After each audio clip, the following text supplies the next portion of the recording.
안녕하십니까. 전격 시사 소현정입니다. 미 이스라엘과 이란 간 전쟁이 내일로 한 달을 맞습니다. 트럼프 대통령은 이란 발전소 공격 유예 시한 만료 하루 전인 오늘 새벽에 또다시 공격 유예를 열흘 후인 4월 6일까지 연장한다고 밝혔습니다. 김부겸 전 총리가 더불어민주당 대구시장 후보로 다음 주에 출마 선언을 할 걸로 예상됩니다. 국민의힘에선 주호영 의원이 컷오프 효력정지 가처분 신청을 내고 무소속 출마 가능성도 배제하지 않으면서 배수진을 치고 있는데요. 정치와이에서 자세히 알아봅니다. 3파전으로 압축된 더불어민주당 경기지사 본경선 후보 중 한 명인 한준호 의원과 전격 인터뷰 준비되어 있습니다. 전격 시사는 KBS 콩과 유튜브로도 실시간으로 볼 수 있습니다. 3월 27일 금요일 전격 시사 출발합니다.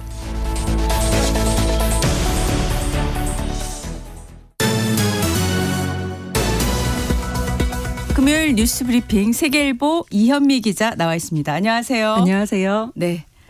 트럼프 대통령이 이란을 협상 테이블로 끌어들이기 위해 시간 벌기에 또 나선 것으로 보여지는데 오늘 새벽 트럼프 대통령이 SNS에 올린 글 내용부터 좀 소개해 주시죠. 네, 트럼프 대통령은 이란이 미국과 합의하지 않으면 계속된 군사 공격에 직면할 거라고 경고했습니다.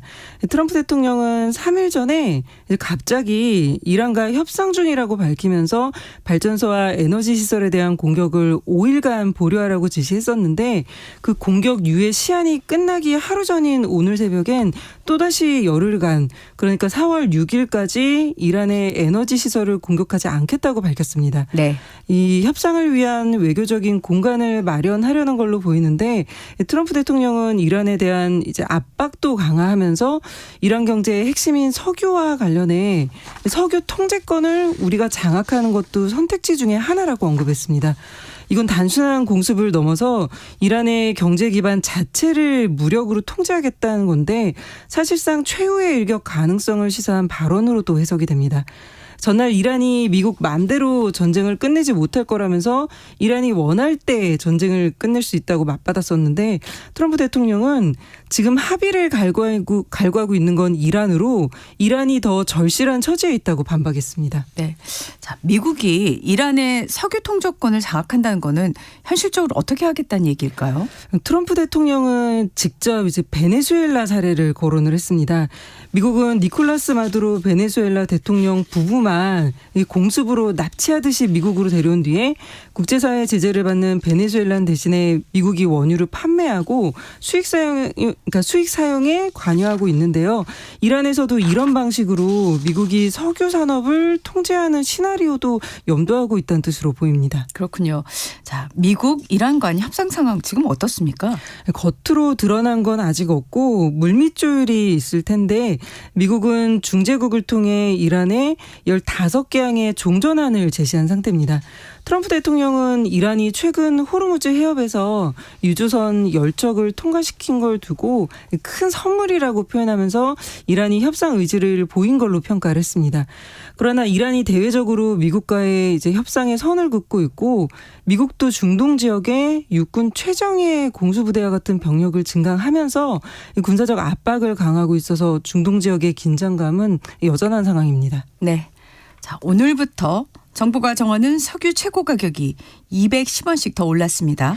네, 석유 최고 가격이 오늘 새벽 0시 자정부터 휘발유는 리터당 1,934원, 경유는 1,923원으로 각각 210원씩 더 올랐습니다. 석유 최고 가격제는 기름값이 너무 오르지 못하게 정부가 이 가격 이상으로는 팔지 말라 이렇게 상한선을 정하는 제도인데 정부는 1차 최고 가격을 정한 지 2주 만에 210원씩 각각 가격을 올렸습니다. 중동 전쟁으로 유가가 너무 올랐기 때문에 가격 인상을 할 수밖에 없었던 겁니다. 대신에 시장과 서민 경제에 미칠 충격을 줄이기 위해 유류세를 더 내리기로 했는데요. 휘발유는 기존의 7%에서 15%, 경유는 10%에서 25%로 세금을 더 깎아주기로 했습니다. 이 조치는 5월 31일까지 적용되고 이에 따라 휘발유는 1리터당 65원, 경유는 87원씩 낮아집니다. 네. 유류세를 인하를 해주긴 하지만 그래도 시장의 기름값은 더 오를 수밖에 없을 것으로 보이는데 언제부터 소비자들이 오른 가격을 체감하게 될까요? 오늘부터 석유 최고 가격이 오르긴 해도 기존에 쌓아둔 재고 물량이 있기 때문에 당장 이제 소비자 가격에 반영되는 건 아닙니다. 재고는 빠르면 5일에서 2주 뒤에 소진이 될 텐데요. 최고 가격이 1,900원대가 됐기 때문에 정유사들이 여기에 이제 이윤을 붙여서 팔면 이후로는 기름값이 리터당 2,000원을 넘을 걸로 보입니다. 이재명 대통령은 일선 주유소들도 제도 취지에 부합하는 가격 책정에 적극적으로 협조해달라고 당부했고요. 다막가 매점 매석엔 무관용 원칙으로 대응하겠다고 경고했습니다. 또 전기 요금을 올리지 않겠다는 입장을 거듭 밝히면서 웬만하면 변경하지 않고 유지하려 하지만 국민들도 에너지 절약 노력에 동참해달라고 요청했습니다. 네. 당정이 추진하고 있는 25조 원 규모의 추경안 윤곽이 나왔죠. 구체적인 내용 좀 소개해 주시죠. 네, 민주당과 정부는 어제 당정 협의를 열고 중동 사태 대응을 위한 추가 경정 예산안을 31일에 국회에 제출하기로 했습니다. 정부 최종안을 그때 제출하고 다음 달 9일에 본회의에서 처리할 예정인데요. 정부가 기름값의 상한을 강제하는 석유 최고 가격제로 유류업계가 입게 될 피해와 손실을 보전을 해주고 석유 비축량 확대와 산업의 쌀로 불리는 원료인 나프타 수급을 지원할 방침입니다. 물가 부담을 덜 수 있도록 농축수산물 할인과 에너지 바우처 지원도 늘리기로 했고요. 대중교통 이용을 장려하기 위해 K패스 환급률을 높이고 태양광 보급도 지원한다고 합니다. 또 가장 많은 관심을 받고 있는 저소득층 민생 지원금은 이재명 대통령이 언급했던 것처럼 지급하는 걸로 방향은 잡았지만 아직 대상과 규모는 정해지지 않았습니다. 지역 화폐를 주는 방식으로 소득 하위 50% 이상에게 지급하는 방안을 이게 논의 중인 걸로 알려졌고요. 비수도권과 취약계층에 더 지급하는 방향으로 가닥을 잡았습니다. 국민의힘은 6월 지방선거를 앞둔 선거용 돈풀기라고 비판하면서 국회에서 더 논의해야 한다는 입장이지만 민주당은 1초라도 시간을 허비해서는 안 된다며 예정대로 처리하겠다고 밝혔습니다. 네. 자, 6.3 지방선거에서 지금 여야 격전지 중 하나로 대구시장 선거가 급격히 관심을 많이 받고 있는데 김부겸 전 총리가 사실상 출마로 가닥을 잡았죠. 예, 지금 다들 그렇게 보고 있습니다. 이제 가닥이 잡혔고 출마 선언 시기를 조율하고 있는 걸로 알려졌는데요. 김 전 총리는 어제 민주당 정청래 대표와 만나서 지방선거 출마와 대구의 수건 사업에 대해 논의하기도 했습니다. 정청래 대표가 선당후사 정신을 발휘해 주길 바라는 절박한 심정으로 대구시장 출마를 요청한다고 하자 김 전 총리는 대구 현장에서 뛰는 후배와 옛 동지들의 출마 요청을 제가 피하긴 힘들겠구나 생각했다며 모레인 30일쯤 분명한 입장을 밝히겠다고 말했습니다. 지금까지 지방자치제 도입 이래 보수정당 출신이 계속 맡았던 대구시장 자리를 놓고 민주당에서도 한번 해볼 만하지 않을까? 뭐 이런 얘기가 나오고 있는 건데요. 네. 국민의힘은 이제 공천관리위원회로부터 대구시장 컷오프를 당한 주호영 의원이 예고한 대로 어제 당의 공천 배제 결정에 대한 효력정지 가처분 신청을 법원에 냈습니다. 주호영 의원은 무소속 출마 가능성을 묻자 모든 경우의 수를 다 준비하고 있다며 열어놓고 있는데 국민의힘 이정현 공관위원장은 공천 결과를 뒤집는 건 규정에도 전례도 없다며 대구시장 경선을 기존 발표대로 진행하겠다는 입장을 밝혔습니다. 예. 정부가 복제약, 제네릭 의약품 가격을 크게 낮추는 방안을 내놨는데 어떤 내용일까요? 네, 보건복지부가 어제 제6차 건강보험정책심의위원회를 열고 14년 만에 약값 체계를 손질하기로 했습니다. 이제 핵심은 제네릭 복제약 가격을 더 이제 가격을 낮추겠다는 건데요. 지금은 오리지널 약 가격의 53% 수준에서 이제 제네릭 가격이 정해지는데 앞으로는 이 비율을 45%까지 낮추기로 했습니다. 다만 제약업계 부담을 고려해서 한 번에 다 내리는 게 아니라 10년에 걸쳐 단계적으로 인하하기로 했습니다. 네. 자, 복제약 가격을 낮추게 되면요. 소비자나 건강보험에는 어떤 변화가 생기게 될까요? 정부는 이번 조치로 약값의 본인 부담금이 16% 정도 줄어들고 장기적으로 건강보험 재정이 개선될 걸로 보고 있습니다. 최근 몇 년간 제네릭 약품비가 빠르게 이제 늘면서 건강보험 재정을 악화시켰는데 정부는 이번 개편으로 11년 뒤에는 연간 2조 4천억 원의 재정 절감 효과를 볼 걸로 예상하고 있습니다. 제약업계는 약값이 내려가면 이제 매출이 줄고 이 때문에 연구개발 투자나 설비 투자가 위축될 수 있다고 반발하고 있는데 정부는 연구개발을 많이 하는 기업엔 약가를 더 높게 인정해주는 방식으로 보완책을 마련했다고 밝혔습니다. 네. 대전 안전공업 화재와 관련해서 경찰이 어제 중간 수사 결과를 발표했는데 공장 화재 경보기 오작동에 대해서 주목하고 있죠. 네, 대전 경찰청 광역범죄 수사대는 74명의 사상자가 발생한 대전 안전공업 화재와 관련해 당시에 경보기가 울렸다가 바로 꺼진 게 피해를 키웠다고 밝혔습니다. 경찰은 어제 브리핑에서 관련자 진술을 종합하면 처음에는 화재 발생 때 경보를 들었지만 얼마 되지 않아 경보기가 바로 꺼졌다면서 이 때문에 사람들이 제때 대피하지 못한 게 이걸로 인해서 피해가 커진 걸로 이제 경찰은 보고 있습니다. 예. 누가 경보기를 일부러 끈 건지 아니면 시스템상 문제가 있었던 건지 확인할 예정인데 이전에도 경보기 오작동이 좀 많았던 터라 대부분의 직원들이 연기를 실제로 목격하는 것과 같은 이제 화재를 직접 인지하고 나서야 대피하기 시작했다고 합니다. 사망자가 무려 9명이나 나온 2층 헬스장에서도 이런 이유로 직원들이 화재를 인지하는 데 시간이 걸렸고 인지한 뒤에는 이미 위험한 상황에 놓였던 걸로 추정이 됩니다. 경찰은 손주환 대표이사를 포함한 안전공업 경영진 6명에 대해 출국 금지 조치를 했고요. 화재 원인에 대해서는 아직 수사를 진행하고 있습니다. 네. 오늘 사건 Y에서 대전 안전공업 화재 관련해서 자세히 알아보도록 하겠습니다.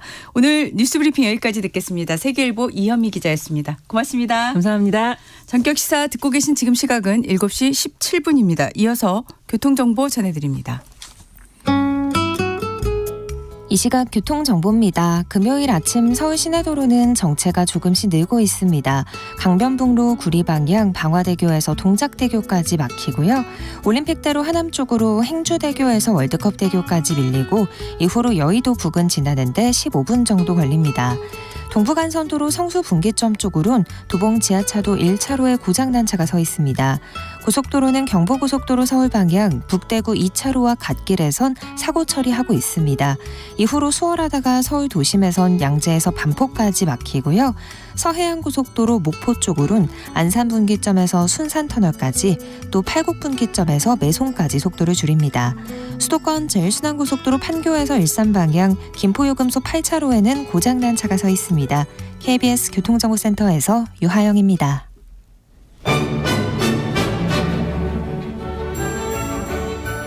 실시간 증시 현황과 전망을 발빠르게 전해드립니다. 이 시각 증시 따라잡기 금요일에는 채슬리 투자자문의 주재한 팀장이 나와 있습니다. 어서 오십시오. 네, 안녕하세요. 자, 전쟁이 일어난 지 내일로 이제 한 달이 되는데 종전 협상이 되는 건지 안 되는 건지 사실 보도만 보면 굉장히 헷갈리는 상황이에요. 그래서 그런 것 같아요. 미국 증시 하락이 계속 이어지는 모습입니다. 예, 맞습니다. 진짜 벌써 한 달이네요. 저희 한 달 동안 주식시장에 이런 변동성을 계속 겪고 있는데요. 네. 어제도 이런 하락이 이어진 건 아무래도 미국과 이란 간의 휴전 협상의 좀 불확실성 이 부분 때문인 것 같습니다. 네. 전쟁이 지금 한 달 동안 장기화되고 있기도 하고요. 네. 이런 불확실성 리스크를 가격에 반영을 하고 있는 거죠. 그래서 위험자산 전반이 어제는 하락 압력을 받았습니다. 특히 트럼프 대통령이 협상에 대한 명확한 의지를 보이지 않는 것이 좀 큰데요. 그래서 투자자들의 기대가 꺾인 것으로 볼 수 있겠습니다. 이란 또한 역시 강경한 조건을 제시하면서 협상이 좀 교착 상태에 빠졌고 시장은 단기간 내 해결 가능성을 좀 낮게 보고 있는 것으로 보입니다. 네. 이런 상황에서 투자자들은 위험 회피 성향을 좀 강화하면서 주식과 채권을 모두 매도했습니다. 이 전쟁이 길어질수록 경제적 충격이 좀 누적되기 때문에 시장이 점점 더 민감하게 반응하는 것으로 보입니다. 네. 우선 금융시장 반응을 좀 종합해서 정리해 주시죠. 네, 글로벌 자산이 전반적으로 약세를 보였습니다. S&P 500은 1.7% 하락, 나스닥은 2.4% 급락했고요. 네. MSCI 월드지수 역시 1.6% 하락하면서 글로벌 증시 전반이 약세였는데요. 반면에 달러만 0.4% 상승하면서 안전자산 선호가 일부 반영하기도 했습니다. 암호화폐도 약세를 보였습니다. 비트코인이 3.5%, 이더리움은 5.5%나 하락했습니다. 채권 시장만 미국 10년물 금리가 4.4%까지 상승했는데요. 네. 금리 상승 압력이 여전히 강하다는 것을 알 수 있는 상황입니다. 오늘 아침 끝난 시장을 정리를 하자면 모든 자산이 동반해서 약세를 보이고 있습니다. 지난번에도 사실 좀 짚어주셨는데 이 지금 시장 변동성은 당분간은 커질 수밖에 없겠다 싶어요. 네, 지금 시장이 단기 이벤트라기보다는 굉장히 구조적인 변동성 구간에 진입했다라고 보고 있습니다. 이 블랙록에 따르면 유가가 $100 이상에서 유지될 경우에 시장은 아주 높은 변동성 구간으로 들어간다고 합니다. 네. 이게 단순한 가격 상승이 아니라 지속적으로 매크로에 충격을 준다라는 이야기인데요. 뭐 지정학적인 내용, 에너지, 인플레이션이 동시에 얽힌 상황에서는 변동성이 쉽게 줄어들지 않기 때문입니다. 이 시장이 안정되기 위해서는 유가 하락 그리고 지정학적인 긴장 완화가 동시에 필요할 것으로 보입니다. 예. 기업 실적 전망이 시장에 지금 어떤 영향을 주고 있을까요? 예, 그나마 실적 전망이 높아지는 것이 다행입니다. S&P 500 기업들의 1분기 이익 증가율이 11.9%로 예상이 되는데요. 이 전쟁 이전의 전망치가 10.9%였거든요. 그러니까 오히려 전쟁이 난 이후로 한 1% 정도 이익 증가율이 상향된 수치입니다. 네. 그러니까 지정학적 리스크에도 불구하고 기업 이익은 오히려 개선되고 있다라고 볼 수 있는데요. 네네. 현재 시장이 리스크 속에서도 그래도 실적이 받쳐줄 수 있는 상황으로 보입니다. 네. 그래도 당분간은 이 변동성이 계속될 것 같은데 어떻게 보시나요? 예, 단기적으로는 휩소 장세가 예상이 됩니다. 이 채찍을 휘두르면 그 끝이 굉장히 빠르고 크게 흔들리는 것처럼 말입니다. 이 협상 관련 뉴스가 명확하지 않기 때문에 상승과 하락이 좀 반복될 가능성이 높고요. 실제로 시장에서도 현재 상황은 팩트를 알 수 없는 상황이다. 이렇게 이야기를 하면서 변동성 확대를 경고하고 있거든요. 네. 특히 지정학 이슈로 인해서 방향성이 굉장히 급변할 수 있기 때문에 기술적인 흐름보단 뉴스플로우가 시장을 좌우할 가능성이 크다고 보고 있습니다. 네. 근데 이러한 변동성이 좀 일시적일 가능성은 높고요. 4월 중순 실적 시즌이 시작이 되면 시장의 초점이 다시 한번 펀더멘털로 이동할 가능성이 높습니다. 4월 6일로 협상을 좀 유예한 그러니까 공격을 유예했으니까 대략 시기적으로도 좀 이어지겠네요. 예, 그럴 수 있을 것 같습니다. 네네. 시장 전반이 약세긴 하지만 산업별로는 조금씩 다르죠. 예, 기업 측면에서 보면 기술과 소비, 산업 모두 변화 신호가 나타났습니다. 알파벳은 AI 저장 효율을 높이는 알고리즘을 공개하면서 반도체 관련주에 좀 부담을 줬고요. 네. 마이크로소프트는 신규 채용을 중단하면서 경기 둔화 신호를 보내기도 했습니다. 그리고 애플은 시리를 외부 AI에 개방하면서 플랫폼 경쟁을 강화하고 있는 상황이고요. 네. 공항 요새 결항이 됐다라는 이야기 많은데요. 맞습니다. 이 공항 혼란으로 인해서 렌터카의 기업 주가가 상승하기도 하면서 네. 일부 산업은 오히려 반사수혜를 입는 것도 있었습니다. 이 말씀하신 것처럼 시장 전반이 약세긴 한데 산업별로는 좀 차별화가 나타나고 있습니다. 네. 자, 우리 증시도 불확실성이 흔들리는 모습인데 어제 크게 하락했죠. 네.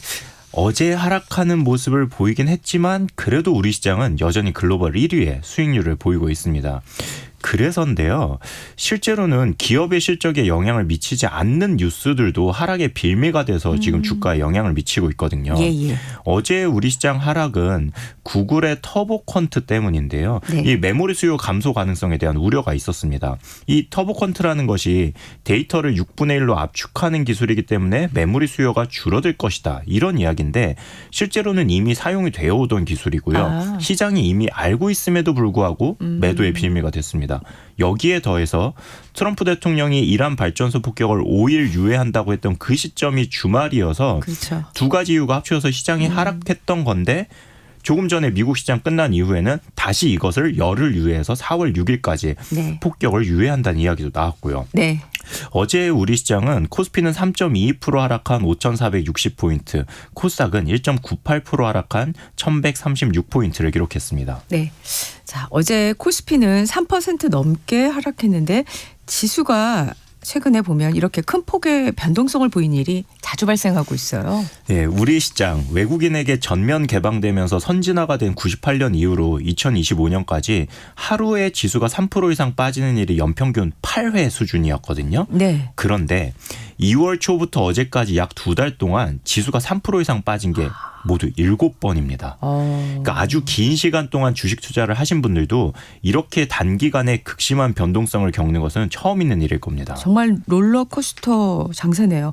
자, 이런 변동성 장세에서 외국인과 개인 투자자들이 서로 다른 그런 투자 행태를 보이고 있어요. 네, 결론부터 이야기하자면 외국인은 매도, 개인은 매수입니다. 외국인은 원달러 환율이 1,500원을 넘어선 상황에서는 환차손을 고려하지 않을 수 없는데요. 3월에만 26조 원을 넘게 매도했습니다. 개인은 32조 원 가까이 매수를 하고 있는 상황입니다. 네. 이 전 세계 무역의 약 90%가 달러로 이루어지는데요. 투자자들이 현재 매크로 상황에서 달러 유인이 좀 강화가 되면서 네. 달러 가치가 아시아 통화 대비 20년 만에 최고 수준까지 올라왔습니다. 정부 입장에서는 통화 가치 하락을 용인하자니 인플레이션 부담이 생기고 통화 방어를 하자니 외환 보유고를 소진하거나 금리 인상을 고려해야 하니 쉽지 않은 상황입니다. 네. 자, 지금 보면 개인 투자자들이 개별 종목 변동성 때문인지 ETF 투자를 늘리고 있는 것 같아요. 예, 맞습니다. 최근에 변동성 장세에서 지수 혹은 섹터 ETF에 대한 투자가 늘고 있는데요. 네. 어제 하루만 보면 ETF 상위 순매수 1위부터 5위가 모두 코스피 지수가 오르는 것을 추종하거나 혹은 반도체 섹터가 오르는 것을 추종하는 ETF였습니다. 그리고 정부 방침에 발맞춰서 출시됐던 코스닥 액티브 ETF의 경우에도요. 3월 10일 상장 이후 지금까지 누적 1조 2,835억 원의 자금이 몰렸습니다.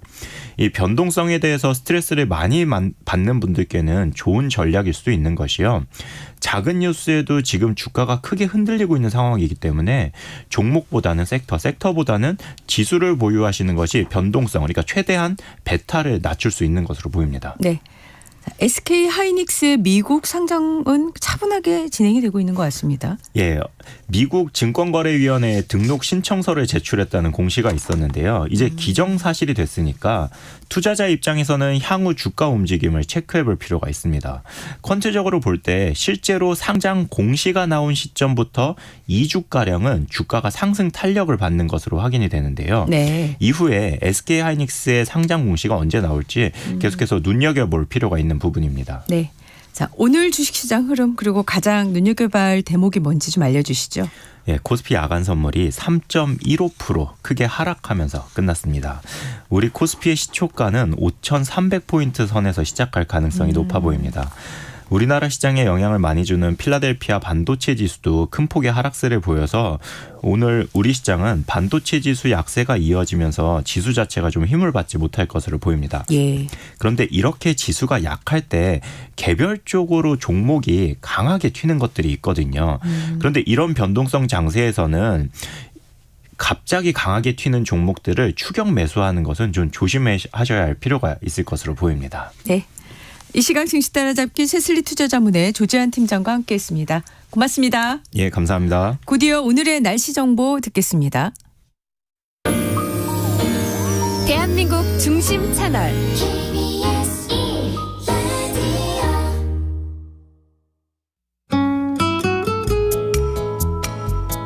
오늘의 날씨 이설아 기상캐스터와 함께 알아보겠습니다. 아, 지금 서울이 먼지 안개에 뒤덮여 있는데 네. 어제보다 오늘 미세먼지가 더 짙어진다고요? 네, 지금 서울은 먼지와 안개가 뒤섞여 시야가 매우 답답합니다. 현재 서울은 초미세먼지 농도가 71 마이크로그램으로 매우 나쁨에 근접한 수치입니다. 네. 이 대기 정체로 미세먼지가 계속 쌓이고 있는 데다 이 낮부터 북서풍을 타고 국외의 스모그까지 들어와 남동진하면서 전국을 덮을 것으로 전망됩니다. 오늘 전국의 초미세먼지 농도는 나쁨 수준을 보이겠고요. 수도권과 강원 영서는 오전과 밤에 매우 나쁨까지 치솟겠습니다. 네. 주말인 내일까지 공기는 계속 탁하겠습니다. 네. 자, 주말에는 건조하고 포근한 날씨가 이어진다고요? 네, 오늘도 한낮에는 4월 하순에 포근한 봄 날씨가 이어지겠습니다.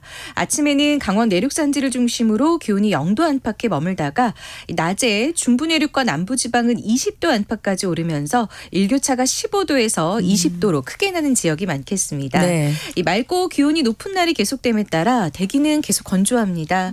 수도권과 강원 내륙, 대전과 충북, 경북 등 곳곳에 건조주의보가 내려 알려져 있습니다. 네. 이 건조특보 지역뿐만이 아니라 그 밖의 지역도 대기가 건조해 전국의 산불 위기 경보는 주의에서 경계 단계로 상향했습니다. 예. 이 통계적으로 3월 말은 산불 위험이 가장 높은 시기여서 불이 나지 않도록 각별히 조심하셔야겠습니다. 네. 주말에 산행이 있으시거나 산에 가실 분들은 좀 각별히 주의해 주시면 좋겠습니다. 네. 다행인 건 다음 주에 비 소식이 있다고요? 네, 이번 주말에는 완연한 봄 날씨가 이어지겠지만 다음 주 초에는 전국 대부분 지역에 비가 올 것으로 보입니다. 월요일 새벽에 제주도와 남부지방을 시작으로 점차 전국으로 비가 확대되겠습니다. 화요일 오전까지 전국에 비가 지속될 텐데요. 특히 저기압의 중심이 통과하는 제주도와 남해안에는 바람이 강하게 불면서 호우특보 수준의 많은 비가 쏟아질 가능성이 있습니다. 네. 오늘의 날씨 여기서 마무리하겠습니다. 이설아 기상캐스터였습니다. 고맙습니다. 네, 고맙습니다. 잠시 후에 전격 인터뷰로 이어가겠습니다.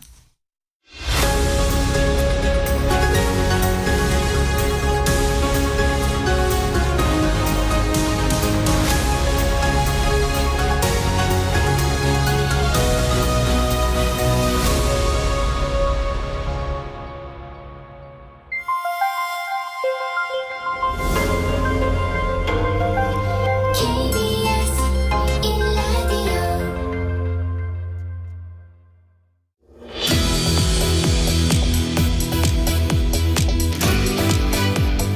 전격 인터뷰 더불어민주당 경기지사 경선 후보인 한준호 의원을 전화로 연결해 이야기 나눠보겠습니다. 의원님 안녕하세요. 네, 안녕하세요. 네. 지금 전화로 만나뵙고 있는데 경기도 전역을 누비는 9박 10일 질주 캠페인에 들어가셨다 이런 보도를 봤거든요. 네, 맞습니다. 네. 지금 어디서 그러면 전화를 하고 계신 건가요? 아, 저는 지금 이동 중이고요. 네. 네. 알겠습니다. 네. 네, 바쁘실 텐데 저희가 일단 네. 그 경선 전에 정시현안에 대한 질문부터 좀 하겠습니다. 네. 그 조희대 대법원장 탄핵 소추안에 범여권 의원 112명이 참여를 했다고 보도가 나왔습니다. 의원님도 이미 SNS로 탄핵 찬성이라고 입장을 밝히신 바 있는데 이 네. 소추안에 서명을 하신 건가요? 네, 그렇습니다. 네. 어떤 이유로 이 탄핵 소추안에 참여를 하시게 된 건가요? 어떠한 이유라고 이렇게 설명을 드리기보다 지금 현재 저희가 12.3 비상계엄을 통해서 네. 윤석열 전 대통령 탄핵 그리고 이재명 정부의 탄생 이 과정을 겪어오면서 아직까지 이제 해결이 되지 않은 부분 이 탄핵과 그 12.3 비상계엄과 관련돼 있었던 이 내란 청산 이 부분들이 좀 되지 않은 측면이 있고요. 네. 이런 사법 신뢰하고 헌정 질서를 무너뜨리는 책임을 반드시 물어야 된다라는 입장들을 의원들이 가지고 있고 저도 이에 대해서 같은 생각을 가지고 있습니다. 네. 지금 사실 발의에 필요한 의원 수가 99명인데 그 수를 훌쩍 넘겼지 않습니까? 그리고 네네. 탄핵 의결 정족수가 제적의원 과반수 찬성이라서 사실 의석수만 보면 여당 단독으로 통과도 사실 가능하다 이런 예측을 할 수가 있는데 네. 예. 앞으로 지금 그 참여하신 112명보다 더 많은 의원들이 참여할 가능성이 있는지 궁금하고 또 네. 하나는 지금 지방선거를 앞두고 있는데 이게 이 다음 주에 발의를 할 수 있다라는 보도도 있어서요. 실제로 발의까지 갈 건지도 궁금하고요. 네. 네, 저도 이제 이 부분에 대해서 명확한 답을 드리긴 좀 어렵지만, 지방선거 부담보다는 우선 원칙과 상식의 문제이기 때문에, 저는 개인적으로는 이 부분을 진행을 해야 된다라는 입장을 가지고 있고요. 네. 그리고 전체 탄핵안에 이제 참여하는 의원님들 중에 지금, 나머지 의원님들은 아마 대부분 당직이시거나, 본인의 개인적 의사를 밝히기 어려운 입장에 계신 분들도 꽤 계실 거라고 보거든요. 네. 그래서 112분의 의원이 참여를 했다라고 한다면 당에서는 이것을 우선 당론으로 가져갈 것인지 말 것인지에 대한 아마 고민을 하게 될 것 같습니다. 네. 네, 그 부분들을 좀 이제 보고 나면은 결론이 날 거라고 생각합니다. 네. 말씀하신 대로 지금 당론은 잦은 사퇴 네. 요구잖아요. 조희대 대법원장의. 그래서 네네. 지금 이 소추 발의안에 참여하신 의원 수랑 또 여러 네. 가지 상황을 고려할 때 당론을 바꿀 가능성이 궁금합니다. 이걸 또 논의를 하려면 또 의원총회를 해야 될 텐데요. 어떻게 보세요? 맞습니다. 뭐 필요하면 의원총회는 언제든지 열 수가 있는 거고요. 네.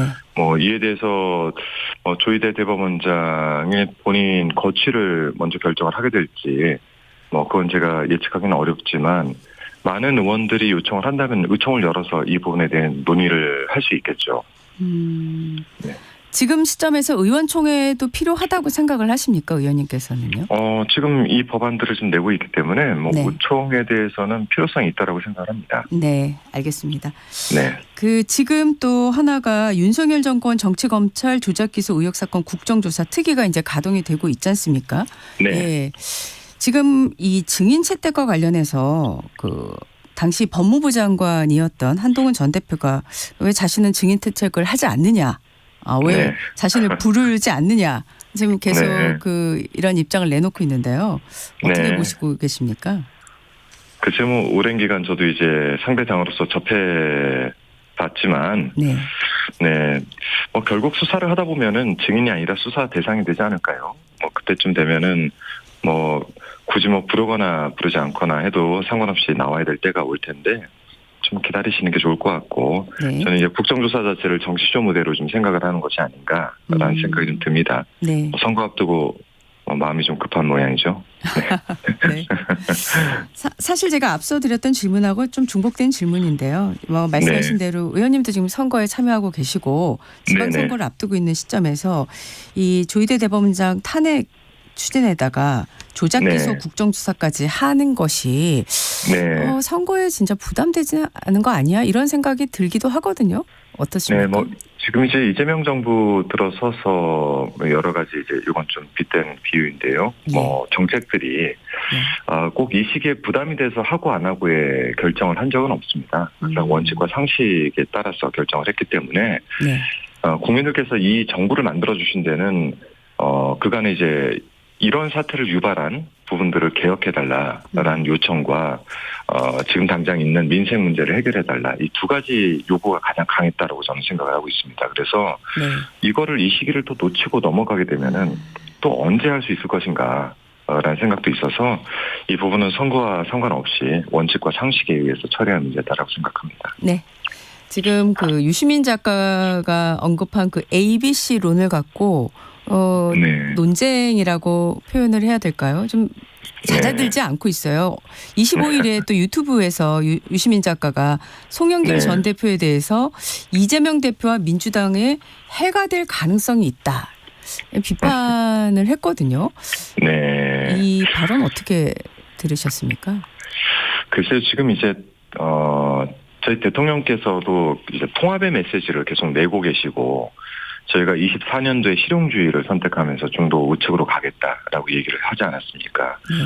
지금은 이제 통합의 메시지가 필요할 때이지, 이제 분열의 메시지가 나올 때는 아니다라고 생각이 들고, 이 ABC론 자체는 물론 이런 이제 뭐 평론가로서 논리를 펼 수는 있겠지만 여기에 이제 한 정치인이나 뭐 직접적인 거론을 통해서 구분 짓는 거는 좀 위험한 행위가 아닌가 싶습니다. 그래서 제가 항상 좋아하는 이제 대통령님 말씀 중에 정치는 정치인이 하는 것 같지만 결국 국민이 한다라는 이야기를 많이 하셨습니다. 평론은 평론의 영역에 머물러야지 이를 통해서 뭐랄까요 분열을 조장하거나 그런 것들은 좀 바람직하지 않다라는 생각입니다. 네.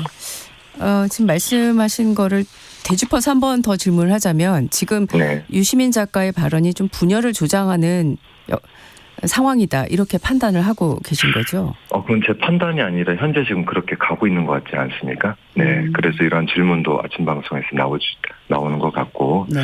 저는 이재명 정부 성공을 정말 바란다면 조금 더 절제되고 균형감 있는 언어가 필요하다라고 생각하고 있고요. 네. 그런 점에서 서로 좀 신중할 필요가 있지 않나 싶습니다. 네.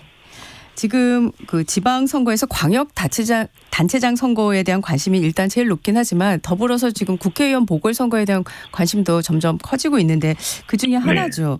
경기의 안산갑에 지금 양문석 전 의원이 이제 의원직 상실령을 받았습니다. 그런데 양 전 의원이 지금 김용전 부원장에게 자신의 지역구를 맡아달라 이렇게 공개적으로 얘기를 했거든요. 네네네. 어떻게 보십니까?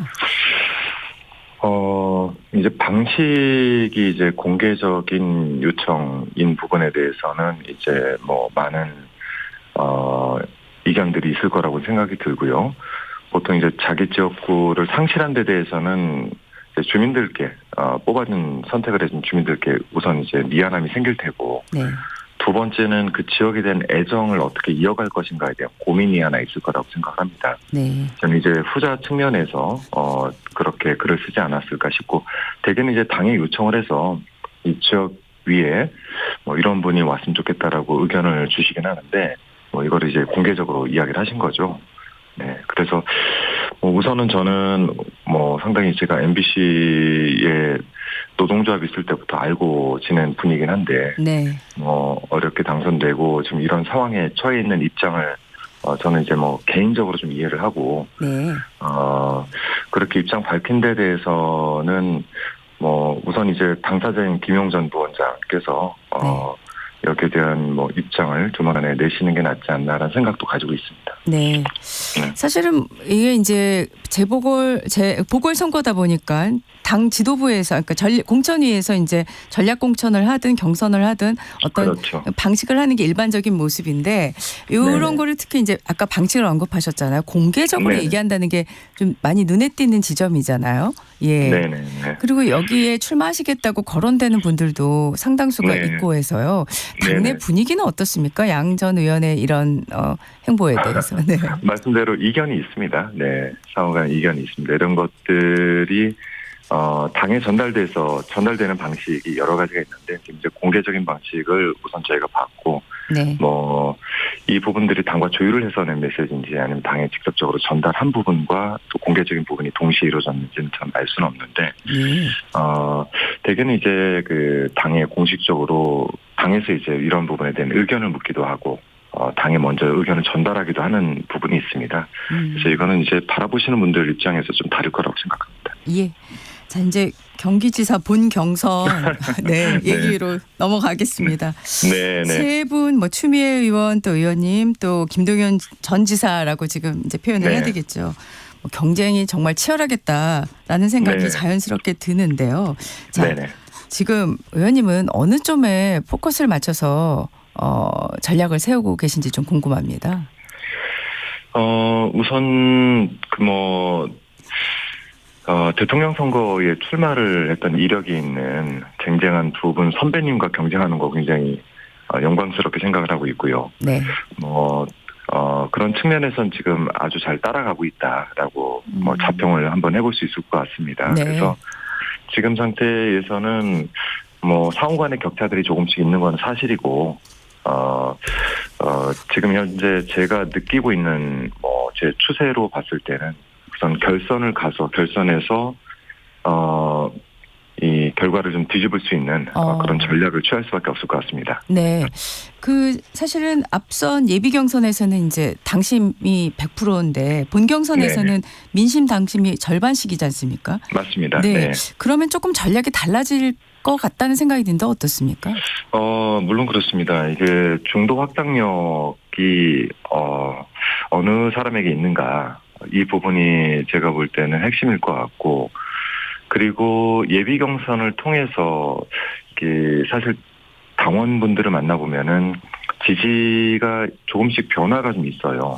네. 네, 그래서 우선은 이제 지지층들이나 그리고 이제 일반 여론조사에서 참여를 하게 되는 분들 입장에서는 아직 저희가 정책과 비전 경쟁을 충분히 하지 않은 상태거든요. 네. 단순히 정치인 한 사람들만 놓고 지금 평가가 이루어지고 있기 때문에 네네. 오늘 30일과 4월 1일에 있는 두 번의 토론회, 그리고 그 중간에 있는 비전 발표 등을 통해 가지고 이제 선택지가 좀 좁혀질 거라고 생각을 하고 있습니다. 네. 네. 지금 보니까 어제죠. 경기도 규제합리화위원회 설립 계획을 밝히셨더라고요.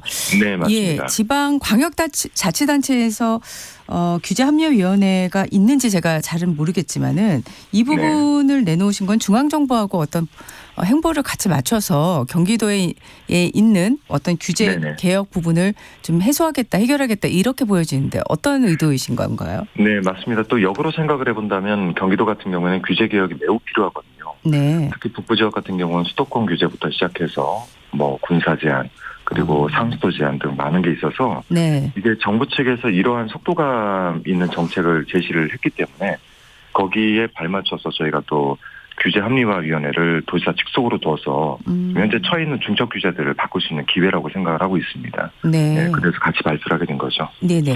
지금 잠깐 언급을 해주셨지만 만약에 규제 합리화위원회가 이제 가동을 하게 된다면 어떤 현안부터 제1호로 해야 되겠다라고 생각을 하고 계신 건가요? 지금 가장 중요한 문제들은 이게 북동부 쪽에 경기 특히 북동부 쪽에 있는 중첩 규제의 구조를 좀 바꿀 필요가 있습니다. 네. 이 규제를 바꾸지 않는 한 이 북동부 쪽 같은 경우에는 발전을 할 수 있는 기회를 잡기가 쉽지가 않아요. 네. 그렇게 되면 경기 전체적인 균형 발전이 굉장히 어렵습니다. 특히 경기도는 GRDP가 전국 1위이긴 한데 1위에서 31개 시군 중에서 1위에서 31위까지 사이가 한 10배 정도 차이 나요. 네. 이런 부분들을 해결하기 위해서는 반드시 중첩 규제의 구조를 바꿀 필요가 있습니다. 북동부 지역이라 하면 접경 지역 흔히 표현하면 언론에서 그 지역을 말씀을 하시는 건가요? 그 부분이 가장 심하고요. 뭐 네. 예를 들어서 파주, 네. 동두천, 그리고 밑으로 내려오면 고양, 김포 등이 다 해당이 됩니다. 네. 자, 최근 이재명 대통령이 교통난 해소 차원에서 서울 양평고속도로 사업 재개를 지시를 네. 했습니다. 이 사업 재개에 동의하시는 거죠? 저는 이 문제를 누구보다도 오랜 기간 파헤쳐 왔기 때문에 네. 당연히 사업 재개를 해야죠. 네. 저도 많은 요청을 드렸었습니다. 네네. 자, 이 사업이 사실 뭐 여러 이유로 지금 그동안 재개가 안 되고 있던 상황인데 네. 이게 성공을 하려면요. 어떤 부분이 해결이 되는 게 가장 중요하다라고 생각하십니까?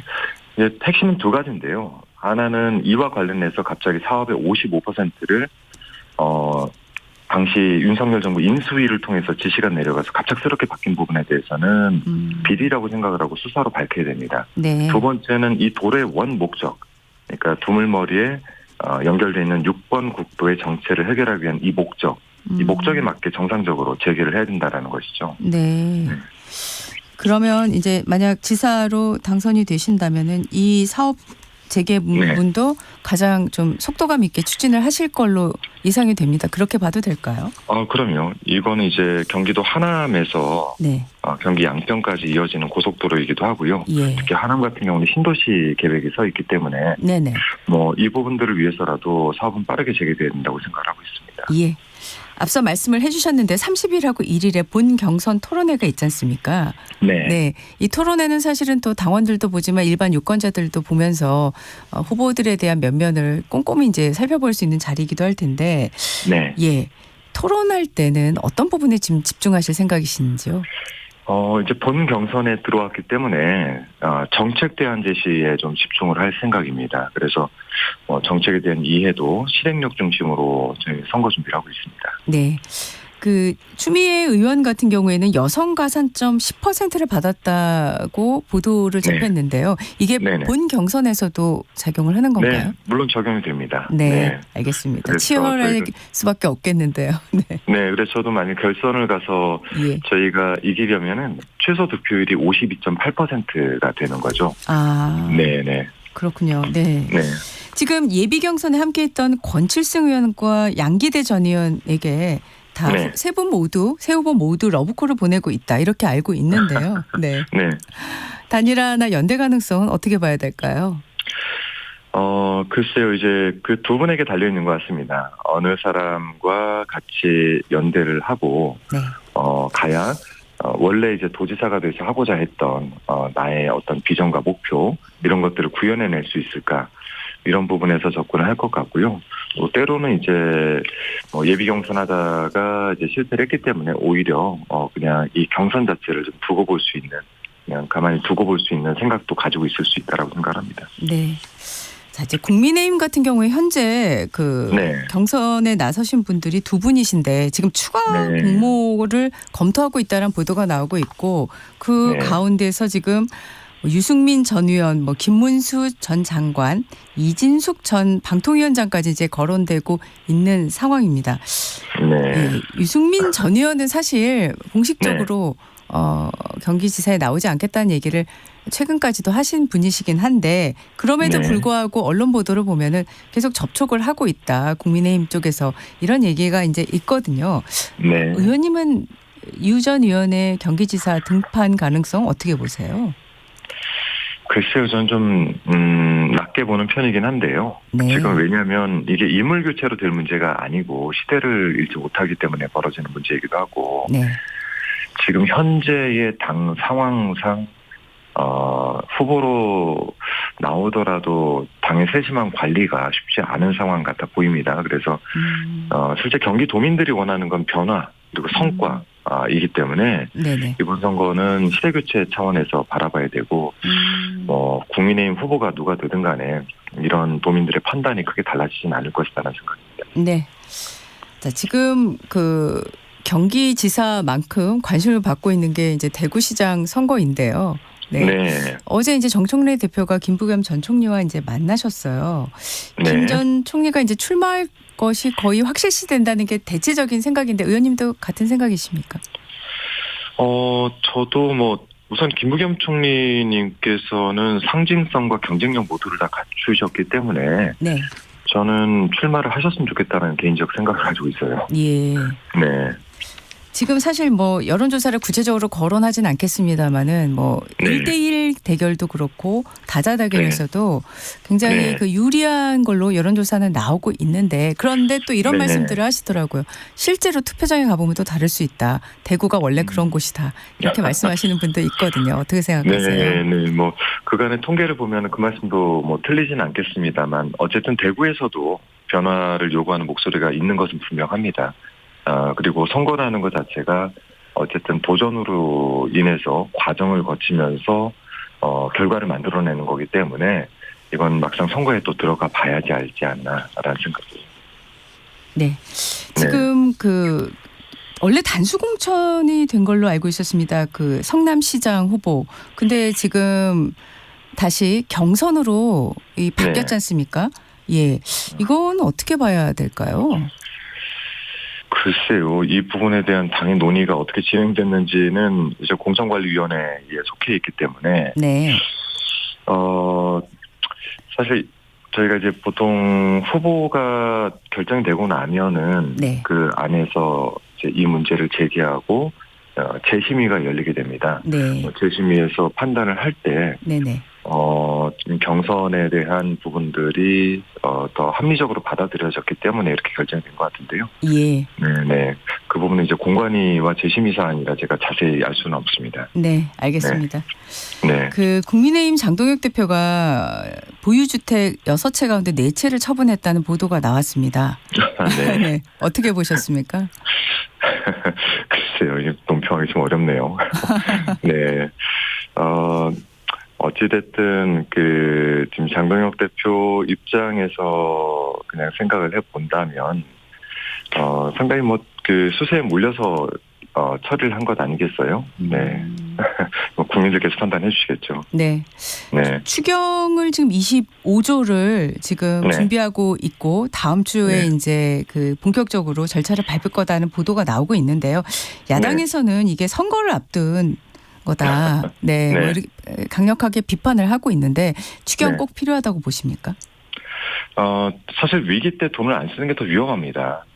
그래서 지금 서민 경제 그리고 우리 국내 상황을 보면은 중동 사태나 고유가 이런 고물가 피부로 다 와닿고 있거든요. 네네. 그래서 추경이 필요 없다라고 지금 주장을 하고 있는 국민의힘 의원들께서 직접 현장을 다녀보시면 예. 그 생각이 좀 바뀔 거라고 봅니다. 네. 알겠습니다. 네. 그리고 또 하나 더 질문이 있습니다. 지금 서울시장 경선도요, 굉장히 치열하게 전개가 되고 있는데 지금 네. 보면은 이제 경선 과정에서 정원호 전 구청장에 대해서 일종의 이제 검증 차원이긴 하지만 여러 가지 의혹들을 경쟁자들이 이제 제기를 하고 있어요. 물론 의원님도 경기지사 경선을 하고 있는 입장이라 말씀하시는 데는 또 여러 가지 또 좀 제약이 있지 않을까 싶은데 이게 이제 건강한 경선이 될지 아니면은 잘못하면 네거티브가 될지 이런 부분에 대한 얘기들이 있는데 어떻게 생각하십니까? 사실 당내 경선에서는 되도록이면은 네거티브를 좀 지향해야 되고 경쟁력을 서로 좀 키워주는 방향 쪽으로 가는 게 맞고요. 네. 이에 대해서는 선관위가 적절한 시기에 잘 관리를 좀 해주셨으면 하는 바람을 가지고 있습니다. 네, 알겠습니다. 네. 오늘 말씀 여기까지 듣겠습니다. 고맙습니다. 네, 고맙습니다. 지금까지 더불어민주당 한준호 의원과 이야기 나눴습니다. 곧이어 정치와의 이어가겠습니다.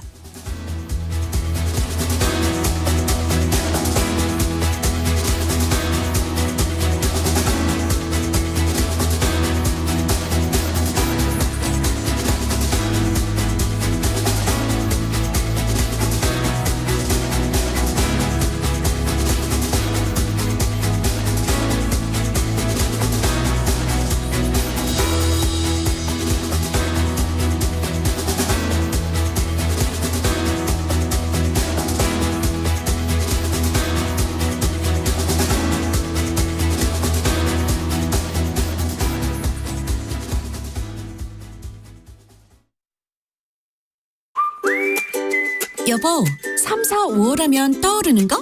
봄? 공익직불금 신청하는 달. 3월 1일부터 5월 31일까지. 어떻게? 휴대폰 문자가 오면 신청하는 간편 신청. 읍면동 행정복지센터에서 신청하는 대면 신청. 새롭게 추가. 농업이지 사이트에서 신청하는 온라인 신청. 신청이 불가한 농지도 있으니 공익직불제 콜센터 1334나 읍면동에 꼭 확인하세요. 본 캠페인은 농림축산식품부와 국립농산물품질관리원이 함께합니다. 초록여행 떠나요. 안녕하세요. 아이브리즈입니다. 오늘 사연은 수진님이 보내주셨네요. 초록여행 프로그램을 이용해 경주시 남산 포석정에 다녀왔습니다. 장애인 편의 차량 접근이 편리했고 탐방로 역시 휠체어가 쉽게 이동할 수 있더라고요. 가파른 경사로를 어려움 없이 오르며 천년의 고도, 역사가 숨쉬는 멋진 풍경을 오롯이 눈에 담았습니다. 봄이 다 지나가기 전에 한 번 더 역사 여행을 떠나고 싶은데 어디가 좋을까요? 우리 함께 떠나봐요. 어디라도 좋아. 자 출발해요. KBS 연중 캠페인 초록여행 떠나요는 장애인의 자유로운 여행을 응원하는 기아와 그린라이트가 함께합니다. KBS 라디오를 스마트하게 즐길 수 있는 방법. 스마트폰 플레이 스토어나 앱 스토어에서 KONG KBS 콩을 검색해서 다운받는다. 맨 아래 여기를 눌러 채팅에 참여하세요로 가서 사연도 신청곡도 마음껏 보낸다. 지금 내가 듣고 있는 라디오, DJ는 뭘 하고 있는지, 게스트는 누구인지 보고 싶다면 오른쪽 위 카메라 모양을 누르고 보이는 라디오로 즐긴다. 방금 들은 그 노래, 아까 들은 그 노래, 가수와 제목이 궁금하다면 오른쪽 아래 음표 버튼을 눌러서 실시간 선곡표를 확인한다. 전국 세계 어디서나 이것만 기억하세요. 콩을 깐다.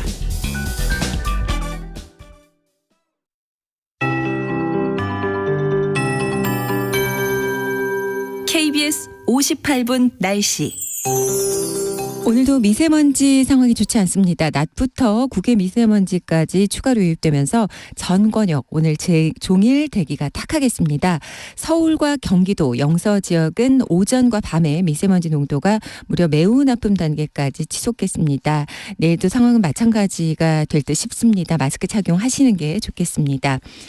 현재 서해안과 일부 중부 내륙 또 동해안 쪽에 매우 짙은 안개가 껴 있습니다. 가시거리 200m 미만의 안개 오전까지 지속될 걸로 보입니다. 감속 운행하셔야겠고요. 항공기 운항 정보도 확인하시는 게 좋겠습니다. 약화된다 하더라도 낮 동안 10개 남아있거나 먼지 안개로 남아있는 곳이 많겠습니다. 내일까지 바다 쪽에서도 서해 동해에 안개가 짙어서 이 점 염두에 두셔야겠습니다. 현재 서울의 기온이 6도대로 조금 쌀쌀합니다. 낮 기온은 서울 20도, 20도, 전주 21, 대구는 25도까지 오르겠습니다. 예년 기온을 크게 웃돌겠는데요. 일교차가 15에서 20도로 크게 벌어지니까 옷차림에 유의하셔야겠습니다. 오늘은 강원 내륙 산지에, 내일은 경북 내륙, 강원도 쪽에 서리가 내리는 곳이 있을 걸로 보여집니다. 그리고 내일은 서울 아침 기온 6도, 낮 최고 기온 21도 정도가 되겠습니다. 현재 서울의 기온은 6.7도입니다. 강혜종입니다.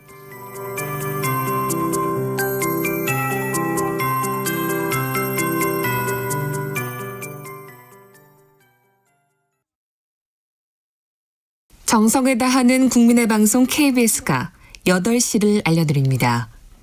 AM 711kHz, FM 97.3MHz, KBS 1라디오입니다. HLKA.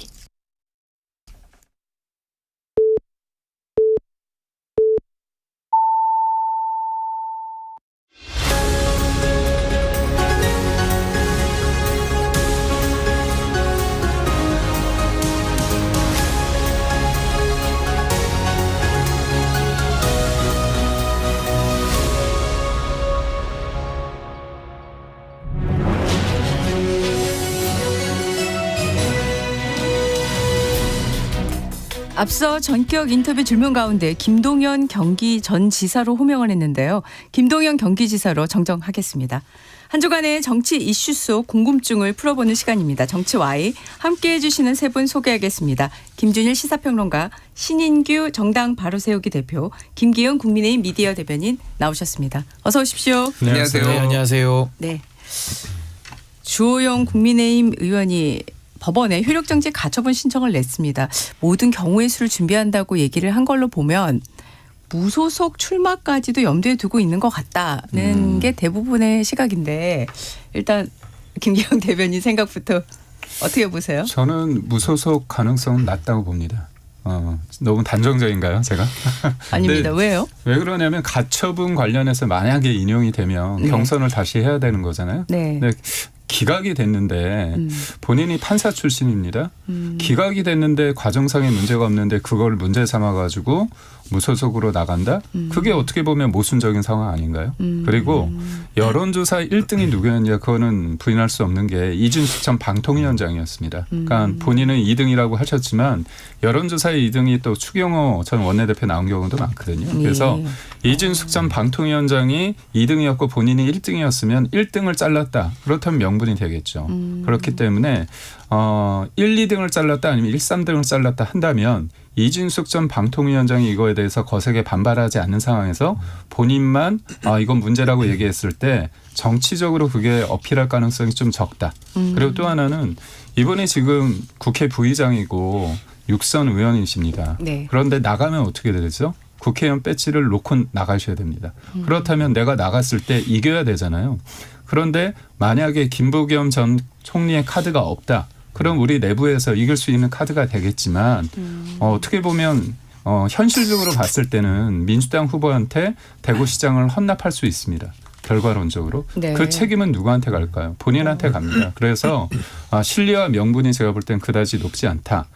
다만 한동훈 전 대표 측에서는 좀 나오라고 많이 얘기를 하는 것 같은데 네. 분위기에는 솔깃할 수 있지만 차분하게 생각하면 소위 말해서 견적을 내보면 나갈 가능성은 전 희박하다 이렇게 봅니다. 신 변호사님은 어떻게 생각하세요? 뭐 주호영 의원 같은 경우는 지금 컷오프를 당한 거기 때문에 지금 가처분에 들어가면 이게 뭐 지금 윤리위원회를 대상으로 컷오프 가처분을 하는 것과 컷오프를 대상으로 하는 게 좀 다르거든요. 그러니까 결국에는 뭐 당에서 나름의 절차적 또 내용적 판단을 법원에서 이건 좀 존중할 가능성이 높아서 저는 가처분이 기각될 가능성이 매우 높고요.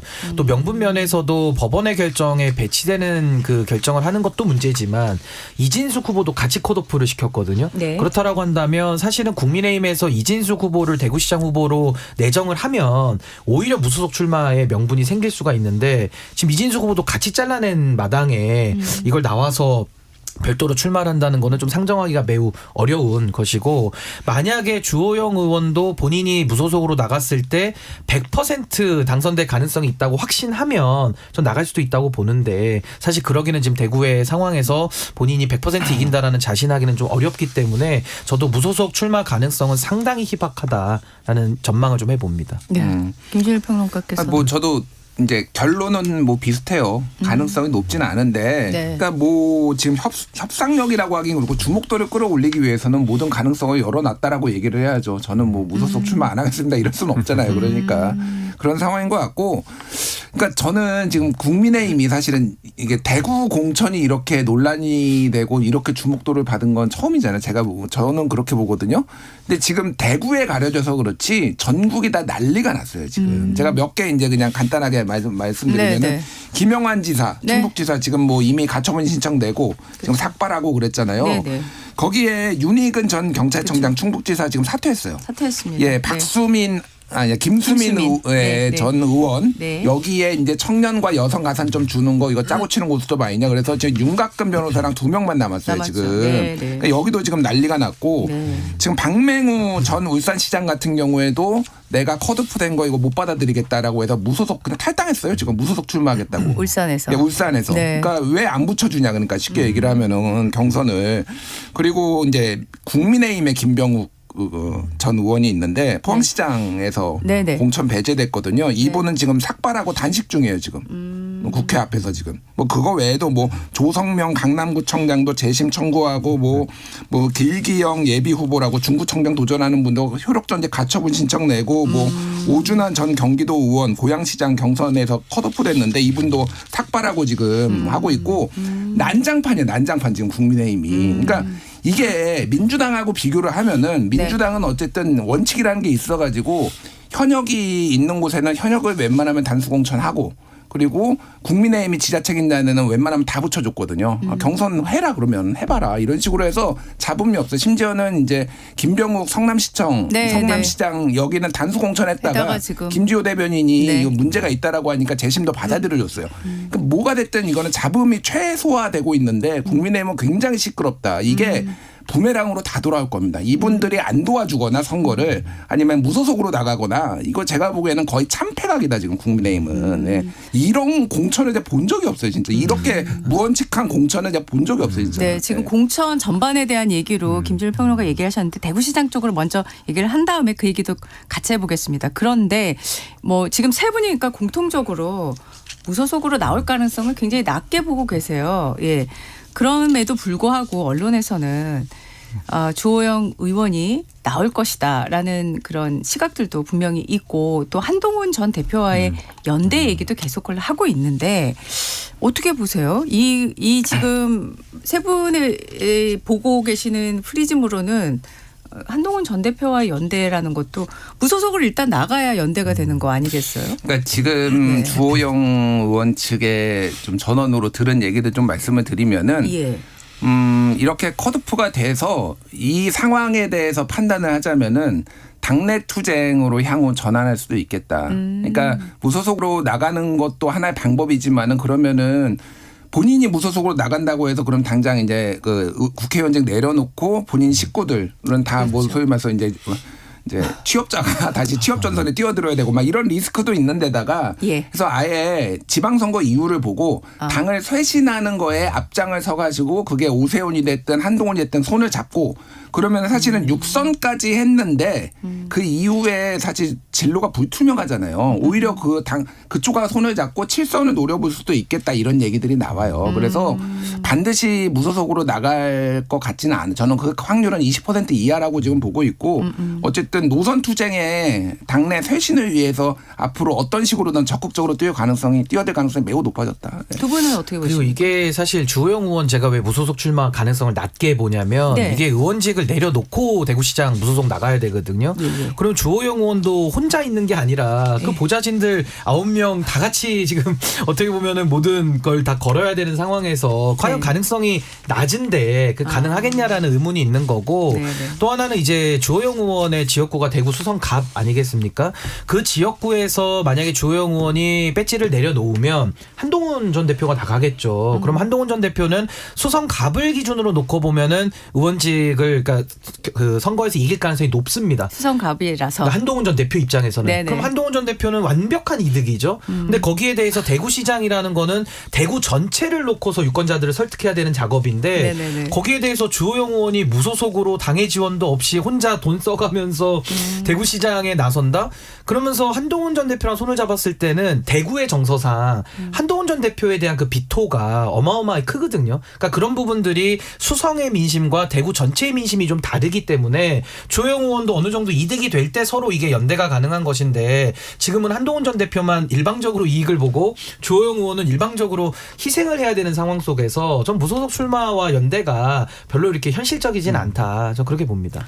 굉장히 이 얘기는 어떻게 보면 그 두 분과 직접 인터뷰를 하는 게 제일 속 시원한 얘기를 들을 수 있지 않을까 하는 생각이 드는데 그럼에도 불구하고 여러 가지 보도가 나오고 있어요. 왜냐하면 한동훈 전 대표 같은 경우에는 뭐 우리는 이미 연대하고 있다라고 얘기를 하고 있고 주호영 의원은 어제 회견에서 보니까 제 코가 석잔데 딴 이야기할 여지가 있겠냐 이런 말씀을 하시고 하니까 사실 뭐가 진위인지 그리고 지금 이 시점뿐만 아니라 진짜 선거를 앞두고 있는 상황에서 어떻게 될지는 참 예측하기는 어렵지만요. 김기용 대변인이 보기에는 일단 그 가정이죠. 무소속으로 주호영 의원이 대구시장에 나온다고 하고 수성갑이 비어 있다. 그러면 한동훈 전 대표가 거기에 나갈 거라고 보세요? 나가겠죠. 네. 그런데 어떤 감동이 있나요? 한동훈 전 대표는 대통령이 꿈 아닌가요? 근데 험지 가서 이기거나 전반적으로 국민의힘에 돌아온다면서요. 그렇다면 국민의힘에 플러스 1이 되는 쪽에 나가야지 감동이 있는 거지. 뻔한 쉬운 지역에 나가서 뭐 예를 들어서 만약에 주진우 의원이 시장이 후보가 돼서 해운대가 열린다. 거기 나가서 빼치다는 게 어떤 의미가 있을까요? 제가 하나 말씀드리고 싶은 건 냉정하게 네. 한동훈 전 대표는 당대표가 됐을 때 63%를 얻었습니다. 그 한동훈 전 대표 개인에 대한 걸까요? 아닙니다. 당시 대통령과 잘하라 그 뜻이었습니다. 근데 결과는 어떻죠? 책임 소재를 떠나서 결과는 굉장히 안 좋은 계엄이란 것으로 나왔습니다. 두 번째, 계엄 이후에 대선에서 김문수 후보랑 싸웠습니다. 누가 이겼죠? 김문수 후보가 이겼습니다. 63에서 40%로 떨어졌습니다.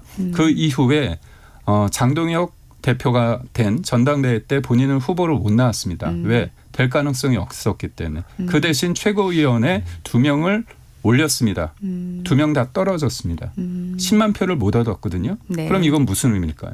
한동훈 전 대표는 본인이 진짜 보수고 나머지는 되게 폄훼를 하시는데 그 분들이 왜 그렇게 폄훼를 당하는지는 저는 모르겠고 다만 본인만 정의롭고 나머지는 뭐 정의롭지 않다고 이렇게 이분법적으로 보았을 때 TK의 국민의힘과 전통적인 보수층에서 한동훈 전 대표를 바라보는 시각은 본인이 자기 규정하는 것과 다릅니다. 그렇기 때문에 저는 진짜 자기가 대통령이 되고 싶은 대권 주자가 유지되고 싶은 마음이 있으시면 이번 선거에서 이재명 정부의 어떤 폭주에 대해서 제동을 걸 수 있는 일을 하시는 게 맞습니다. 그게 저는 한동훈 전 대표에 대해서 저는 무조건 나쁘게 되길 바라는 사람이 아니거든요. 자산입니다. 네. 잘 되길 바라는 마음에서 드리는 조언입니다. 네.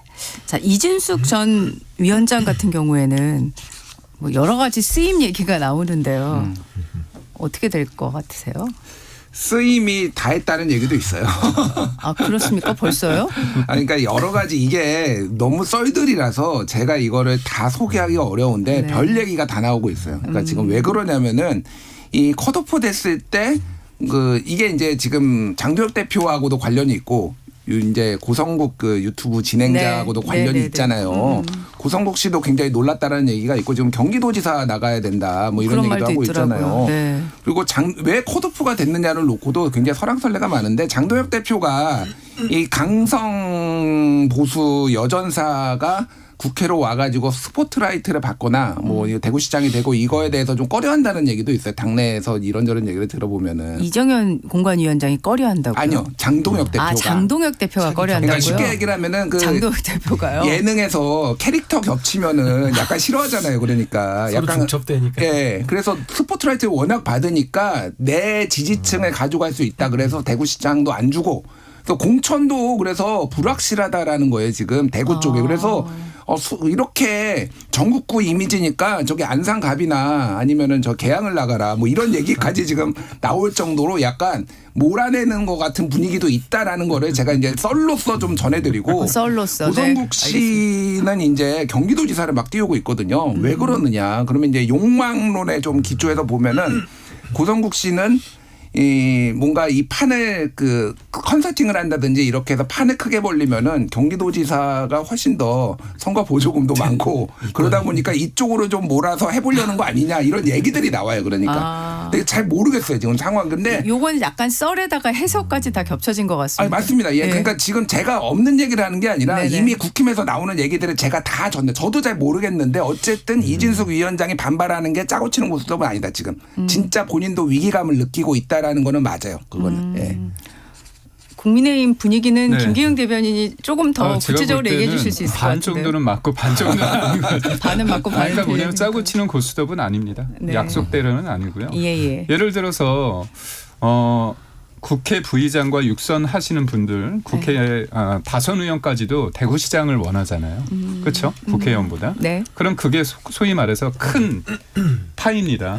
파이가 큰 거잖아요. 근데 1등 주자였습니다. 부인할 수 없어. 압도적인 1등 주자였습니다. 그럼 내가 경선만 치르면 내가 대구시장 후보가 돼서 대구시장 될 가능성은 사실상 200%였다고 보는 건데 네. 근데 자기가 잘렸잖아요. 네. 그러면 저는 주호영 의원님께서 느끼는 현타보다 더 강할 겁니다. 그런데 그걸 가지고 뭔가 짜고 친다. 근데 큰 거를 버리고 작은 것을 얻을 수 있는데 본인 입장에서는 서운할 수 있죠.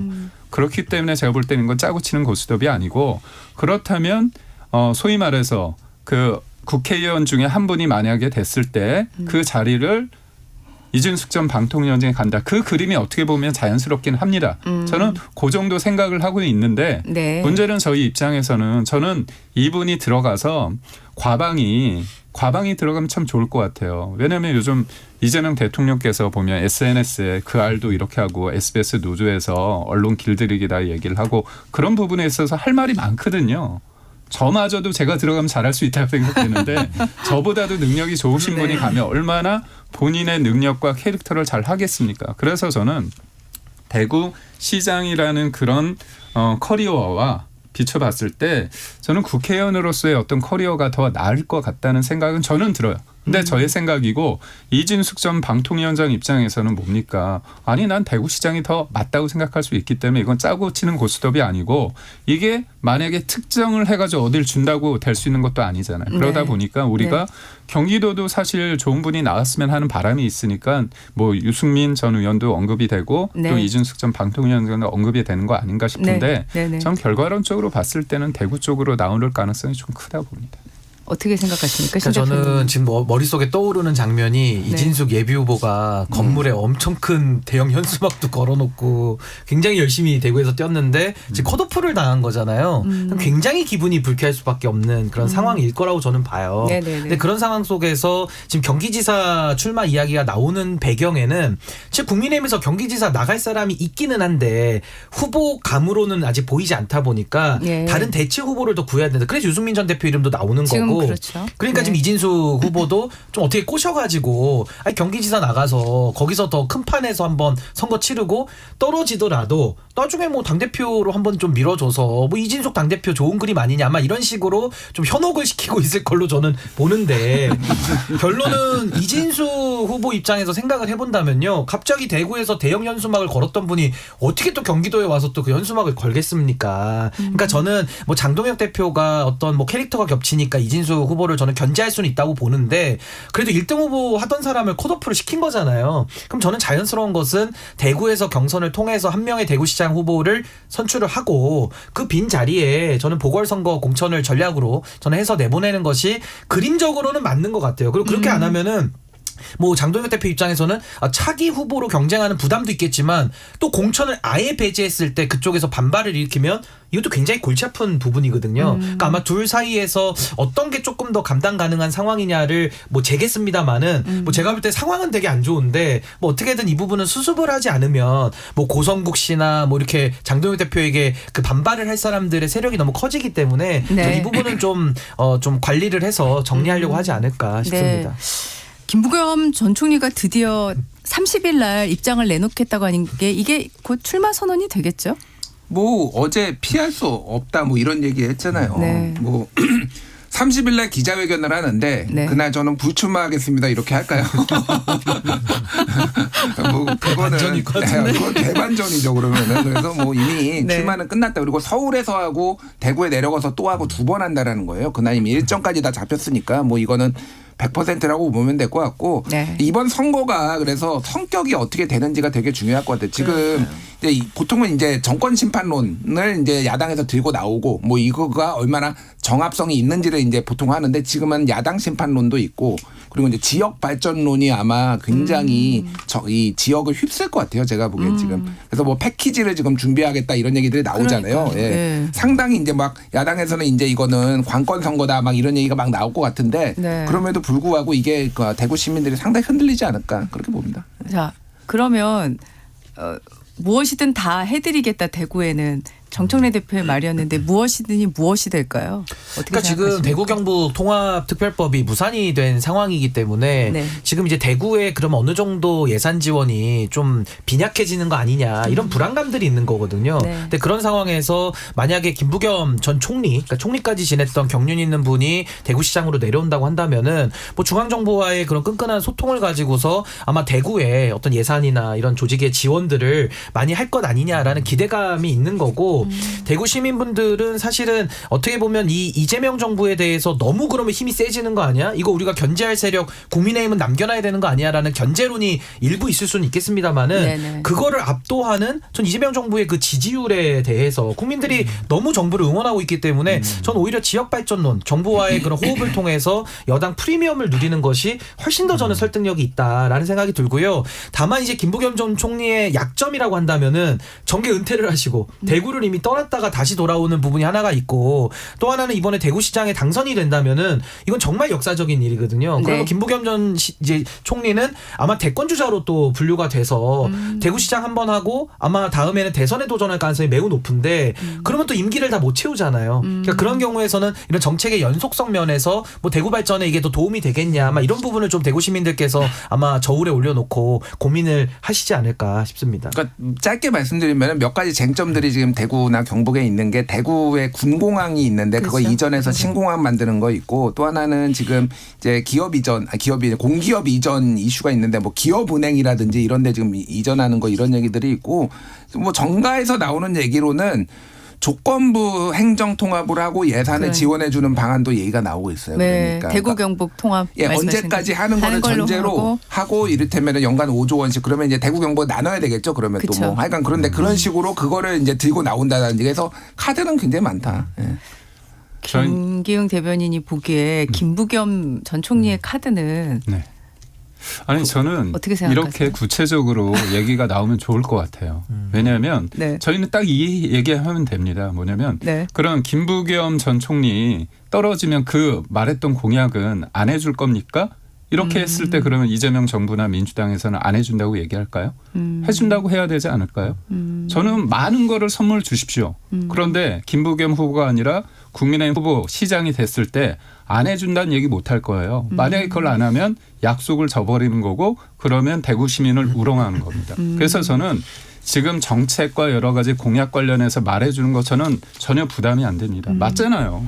아니 우리 쪽 사람이 될 때만 해주겠다. 이 말을 어떻게 과연 할 수 있을까요? 그래서 저희는 이 공약을 가지고 얘기한다는 건 너무나 고맙습니다. 그거는 그리고 이재명 대통령이나 민주당이 진짜 대구 시민을 위한 방안일 거 아닙니까? 그렇다면 저희는 누가 되든 상관없고 다만 우리가 되도록 해달라고 얘기하면 게임 끝나거든요. 그래서 저는 이게 영향을 줄 수는 저는 없다고 봅니다. 그리고 저도 되게 좋은 말씀인 게 저도 지금 이재명 정부에서 신년사에 대통령께서 지방주도 성장이라는 아예 패러다임을 바꾸는 그 어떻게 비전을 제시를 하셨거든요.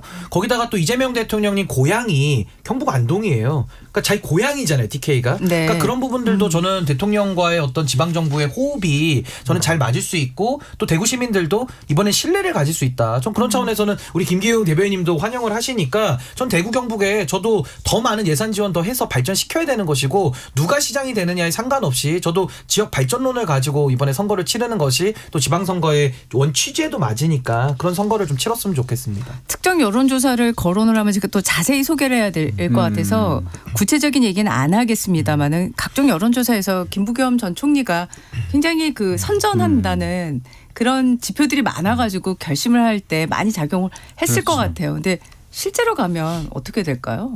어떻게 보세요? 국민의힘 의원들이 절하겠죠 이제. 살려주십시오 이렇게. 선거 때마다 하는 건데. 선거 때마다 맨날 절했잖아요. 국민의힘 의원들이 유권자들에게 절을 한다는 말씀이신 거죠? 뭐 제가 말하는 거는 그러니까 제가 여론조사 전문가들하고 몇 분하고 이제 얘기를 해봤어요. 지금 이거 어떻게 보냐. 네네. 지금 만약에 오늘 투표를 하면은 김부겸이 신승할 수도 있다. 근데 이게 두 자릿수 포인트로 이렇게 벌어지지 않으면은 지금은 솔직히 이거는 장담하기 어렵다라는 얘기를 하고 ARS 조사 말고 전화면접 조사도 나와봐야 된다. 뭐 이런 얘기를 해요. 네, 수치는 말씀 안 드리겠지만 MBS 여론조사가 이제 뭐 나왔는데 거기에서 여당 야당 그러면 어디가 더 많이 돼야 되냐. 근데 TK는 야당 정부 견제를 위해서 야당이 훨씬 높아요. 그러니까 TK를 뭐냐 대구 경북을 합쳐서 뭐 본 거긴 하지만은 경북이 더 보수세가 강한 거 하지만 그래서 저는 쉽지 않다고 봅니다. 솔직히 지금 저한테 돈 걸라고 하면은요 저는 국민의힘이 당선된다. 아니 근데 쉽지 않은 건 맞는데 그래도 이렇게 좋은 환경이 민주당에 주어진 적이 있는가라고 묻는다면 좀 민주당 입장에서는 가장 좋은 선거 환경인 건 또 맞아요. 그러니까 어떻게 보면 뭐 잘 되는 집안과 못 되는 집안을 비교하자면 잘 되는 집은 이제 분위기를 타고 가서 선거가 바람이 부는 거고 또 안 되는 집안은 이상하게 일이 또 안 풀리면서 계속 또 안 되는 쪽으로 가거든요. 그러니까 그런 부분은 좀 열어놓고는 봐야 되겠지만은 좀 민주당이 이번에는 정말 해볼 만한 좀 자신감을 가지고 한다면 좀 좋은 성과 있을 수도 있다. 김기용 대변인은 어떻게 생각하세요? 저도 김준일 평론가님의 말에 동의하는 게 지금 하면 좀 힘들 것 같습니다. 저희가. 그렇지만 선거가 60여일 남았는데요. 선거라는 게 저희가 변화해야 된다는 전제 하에 또 하나는 선거 국면이라는 게 결국은 결집이 될 수밖에 없다. 그러니까 최선을 지향하지만 차선을 선택할 수밖에 없고 또 하나는 선거를 하는 투표 동의인이 이 사람은 꼭 막아야 된다. 그런 생각이 또 있거든요. 그러니까 김부겸 전 총리를 막아야겠다는 그런 것도 있겠지만 이재명 정부에 대한 그러니까 이번 지방선거를 지역 일꾼을 단순히 뽑는 선거로 보느냐 아니면 계속 밀리고 있는 보수의 어떤 반등 어떤 반격이 필요하느냐 그건 굉장히 절실하거든요. 그러니까 지금의 장동혁 지도부가 해야 할 일은 뭐냐면 이 절박하고 절실한 부분을 통해 가지고 우리가 할 수 있는 부분이 없다는 걸 인정하고 우리가 변하기 때문에 도와달라. 이런 절박감이 어떻게 보면 뭐 인사라는 것으로 나올 수도 있지만 저는 그런 부분에 있어서 당연히 저희가 할 수밖에 없는 절박감이 있는 거죠. 네. 자, 아무래도 이 경선 공천 얘기가 많아가지고 지금 굉장히 많은 시간을 할애를 했어요. 지금 1부는 한 1분 정도 남은 상황이라서 경기지사 국민의힘 후보로 유승민 전 의원이 또 지금 거론이 되고 있는 이 상황이요. 예, 뭐 이정현 공관위원장의 멘트가 하여튼 계속 언급이 되고 있는데 실제로 국민의힘에서요. 유승민 전 의원과 접촉을 하고 있는 겁니까? 유승민 전 의원이 장동혁 대표 단식 때 왔었습니다. 그래서 장동혁 대표가 유승민 전 의원한테 전화를 드렸었어요. 그래가지고 식사 요청을 드렸습니다. 이걸 떠나서 단식하는 과정에 와주셨으니까 인간적인 도리로서 그런 만남을 좀 요청을 드렸던 거로 저는 알고 있습니다. 그래서 당연히 저희가 지금 유승민 전 의원에 대한 생각을 하는 게 상대의 패를 보니까 추미애 의원이 될 가능성이 크거든요. 그런 유승민 전 의원님께도 여러 가지 생각을 할 수 있는 여지가 좀 생기는 것 같습니다. 제가 볼 때. 가능성 여부를 떠나서. 상대의 패가 중요하지 않습니까? 네네. 안 나온대요. 저도 안 나올 것 같은데. 안 나온대요. 안 나오길 바라시는 거죠? 아니요. 유승민 의원. 그리고 또 하나가 딸 그 유담 씨가 지금 인천대에서 채용 비리로 수사를 받고 있는데 만약에 선거를 나오면은 뭐 저 그 진위 여부는 제가 모르겠어요. 근데 엄청나게 맹폭을 받을 거고 딸도 굉장히 위험해질 수도 있다. 아마 이런 고민까지 할 것 같아요. 지금. 그래서 뭐 장도혁 체제랑 맞지도 않고 지금 뭐 승산이 좋은 것도 아니고 뭐 이런 상황에서 굳이 나올까? 그리고 뭐 제가 전해 들은 바로는 안 나온답니다 일단. 네. 그리고 패배하면은 패배의 책임만을 또 독박을 쓸 수 있기 때문에 저도 그런 차원에서는 안 나올 가능성이 저는 뭐 거의 100%다. 네. 이번 건 2대1로 정리를 하겠습니다. 네. 1부 여기서 마치고 2부로 돌아오겠습니다.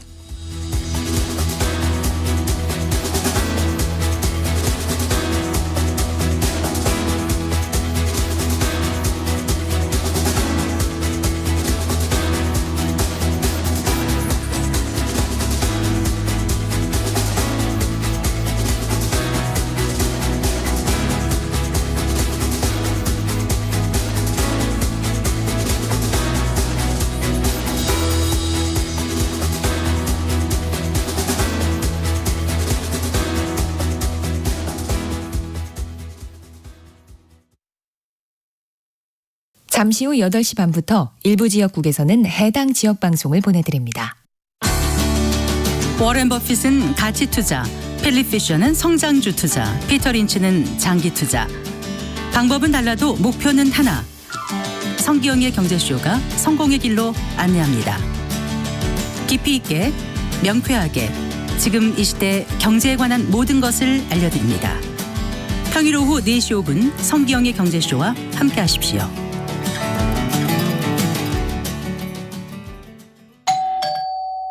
편지 왔습니다. 퇴근길 지친 당신에게 힘이 되는 뉴스를 전해드립니다. 매일 저녁 5시 5분 당신과 함께 읽는 세상 이야기 KBS 1라디오 뉴스레터 K. 지금 시각은 8시 30분입니다. KBS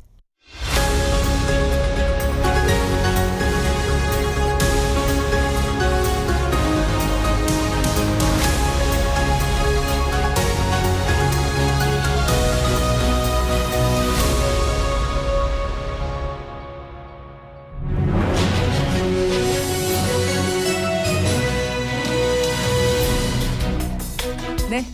정치와 2부 시작하겠습니다. 저희가 국민의힘 경선 관련한 얘기를 굉장히 많이 해서 이쯤에서 민주당 얘기도 한번 하고 가야 될 것 같습니다. 지금 국회의원 보궐선거 중에 한동안 개항을 얘기를 굉장히 많이 했는데 지금 안산 갑으로 약간 또 관심이 간 모양새예요. 양문석 전 의원이 김용 전 부원장에게 자신의 지역구를 맡아달라. 이거를 러브콜이라고 표현들을 하고 있더라고요. 이게 지금 아직 그 대법원 판단이 남아 있는데 그 왜 이렇게 김용 부원장을 놓고 이런 러브콜을 보냈을까요? 아니 일단 페이스북에 뭐 그 첫 문장을 그렇게 시작해요. 도움이 될지 안 될지 두렵습니다만 이렇게 시작하거든요. 고민이 되면은 그냥 쓰지 마라. 거의 99%의 확률로 도움이 안 된다. 이런 생각이 들고 이게 뭐 물건인가요? 그러니까 본인이 지금 지역위원장인데 이거 내가 이거 팔겠다. 누구한테 맡기겠다 이렇게 할 수 있는 거. 이건 당 지도부가 해야 되는 거예요. 김용 부원장한테 전 부원장한테 맡아달라고 하는 게 아니라 당 지도부한테 김용 부원장한테 주십시오. 정청래 대표님. 여기는 김용 부원장이 제격입니다. 이런 식으로 얘기를 해야 되는 거죠. 상식적으로 보면은. 그럼 이걸 왜 했냐. 양문석 의원은 일단 본인이 정치적 위기잖아요. 지금. 이렇게 되니까 내가 친명에 이렇게 줄을 섰다. 확실하게 나는 친명이다라는 거를 본인 정치를 하기 위해서 이렇게 했다라고 보는 거고 뭐 일각에서는 김용 부원장이 양문석 의원한테 전 의원한테 좀 부탁한 거 아니냐 이런 얘기도 있어요. 양문석 의원은 대출 사기로 본인 때문에 보궐선거가 열리잖아요. 자숙해라 최소한 뭐 정치를 그만두라고까지는 안 하겠는데 이 지금 뭐 이런저런 얘기를 본인이 할 때냐 뭐 이런 생각이 들고요. 또 하나는 뭐 본인은 무죄라고 하는데 김용 부원장은 지금 어쨌든 2심까지 유죄가 나오고 보석 상태잖아요. 만에 하나 여기 공천을 준다. 제가 뭐 그분에 대한 비토를 하는 게 아니라 나는 대법원 확정 판결 아니면 내년에 또 선거 치러야 됩니다. 보궐선거. 이거는 지역에 대한 예의도 아니고 솔직히 이 전체 선거판을 이걸로 지금 국민의힘에 대한 심판 내란 정당 심판론으로 이렇게 프레임을 잡아서 민주당은 가려고 하는데 엉뚱한 대로 튈 수 있어요. 그래서 그렇게 본인이 무죄라고 확신을 하면은 무죄 받고 파기환송 받고 그런 다음에 자기가 하면 되는 거잖아요. 정치하면 되는 거잖아요. 이때 꼭 들어와야 되는 건가? 저는 뭐 그 생각이 좀 강하게 들어요. 여당에서도 이 지역구에 관심 있는 분들 거론된 분이 많잖아요. 뭐 전해철 전 의원이라든가 김남국 전 대변인이라든가요.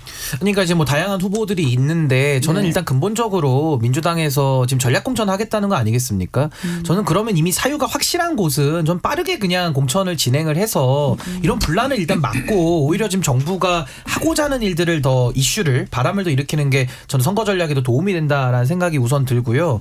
그리고 김용 전 부원장에 대한 부분은 저는 사실은 뭐 지금 2심까지 나온 건 맞는데 이게 좀 특수성은 있는 것 같아요. 결국 대법원에서 지금 결정을 안 하고 판결을 안 내리고 계속 그 소위 말하는 연금 상태로 이 정치 상황을 하지 못하도록 붙들어 매고 있는 게 하나가 있고 이 사건은 이제 국정조사에서 지금 들어가고 있는 사안 중에 하나거든요. 그러니까 이런 부분에 대해서는 저는 한번 유권자들의 판단도 저는 필요하다 이런 생각이 드는데 다만 저는 이 지금 양문석 의원의 행동은 너무 이건 좀 부적절하다고 생각해요. 그러니까 아까 우리 김종인 대표님 말씀대로 무슨 이게 자기 사유물도 아니고 그 지역구에 대해서 본인은 대법원에서 확정 판결로 지금 의원직을 상실한 분인데 이런 식으로 누구를 공천해 달라 그러면은요.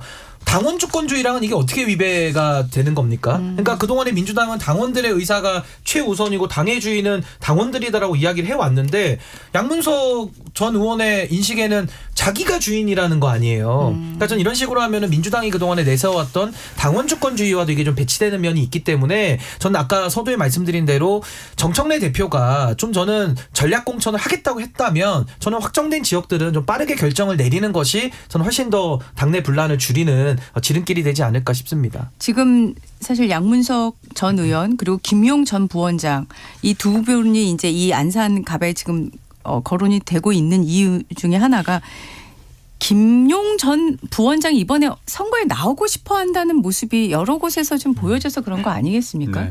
예. 근데 이제 앞서 말씀하셨지만 신 변호사께서 사실 그분이 관련된 사건이 조작 기소 대상도 사건이기도 해요. 그러면은 지금 이 부분이 일반적으로 봤을 땐 좀 충돌한다 이렇게 볼 수밖에 없는 지점인데 저는 조작될 가능성이 제로라고 보고 있고 네. 이분은 위증교사를 해가지고 그 피의자한테 뭐라고 얘기를 했냐면 김희읍지와 상담해라. 연락해라 그 얘기를 했습니다. 이것도 이제 보도가 나왔는데 김희읍지가 누구인 거는 뭐 김현지 실장이라고 국민들은 보는 시각이 좀 많은 것 같고 네. 제가 말씀드리고 싶은 건 이분 전자발찌 차고 다니시거든요. 보석 상태입니다. 근데 네. 본인은 민주화 운동 하신 것도 아니고 독립운동 하신 거 아닌데 당당하세요. 국민들이 보는 시각이 있습니다. 그런데 이분이 이런 행동을 하는 데 있어서 이분이 감히 이렇게 할 수 있는 이유는 뭔가 당대표, 원내대표 그리고 국회의장까지 북콘서트에 가셨잖아요. 그래서 손 들어줬잖아요. 박수 치지 않았습니까? 그렇기 때문에 이분 입장에서는 당당하신 거예요. 심지어 이번에 양문석 전 의원께서 이렇게 안산에 나오길 바란다.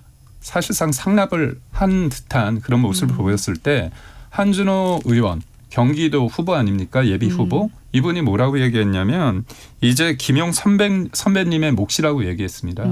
그리고 김용 이분 관련해 가지고요. 기초단체장 20명 이상이 후원회장으로 하고 있고 경기도 후보 중에서 추미애도 그렇고 김동연 지사도 마찬가지고 결선 가면 김용의 뜻이 내 뜻이다. 그러니까 우리한테 있다. 이런 식으로 계속 얘기를 하고 있습니다. 이분이 나오고 안 나오고를 떠나서 이미 지방선거에 있어서 김용아리, 김용파리가 대세입니다. 이런 상황 속에서 양문석 전 의원의 개인적인 이 페이스북 글, SNS 글을 비판만 할 수 있는가?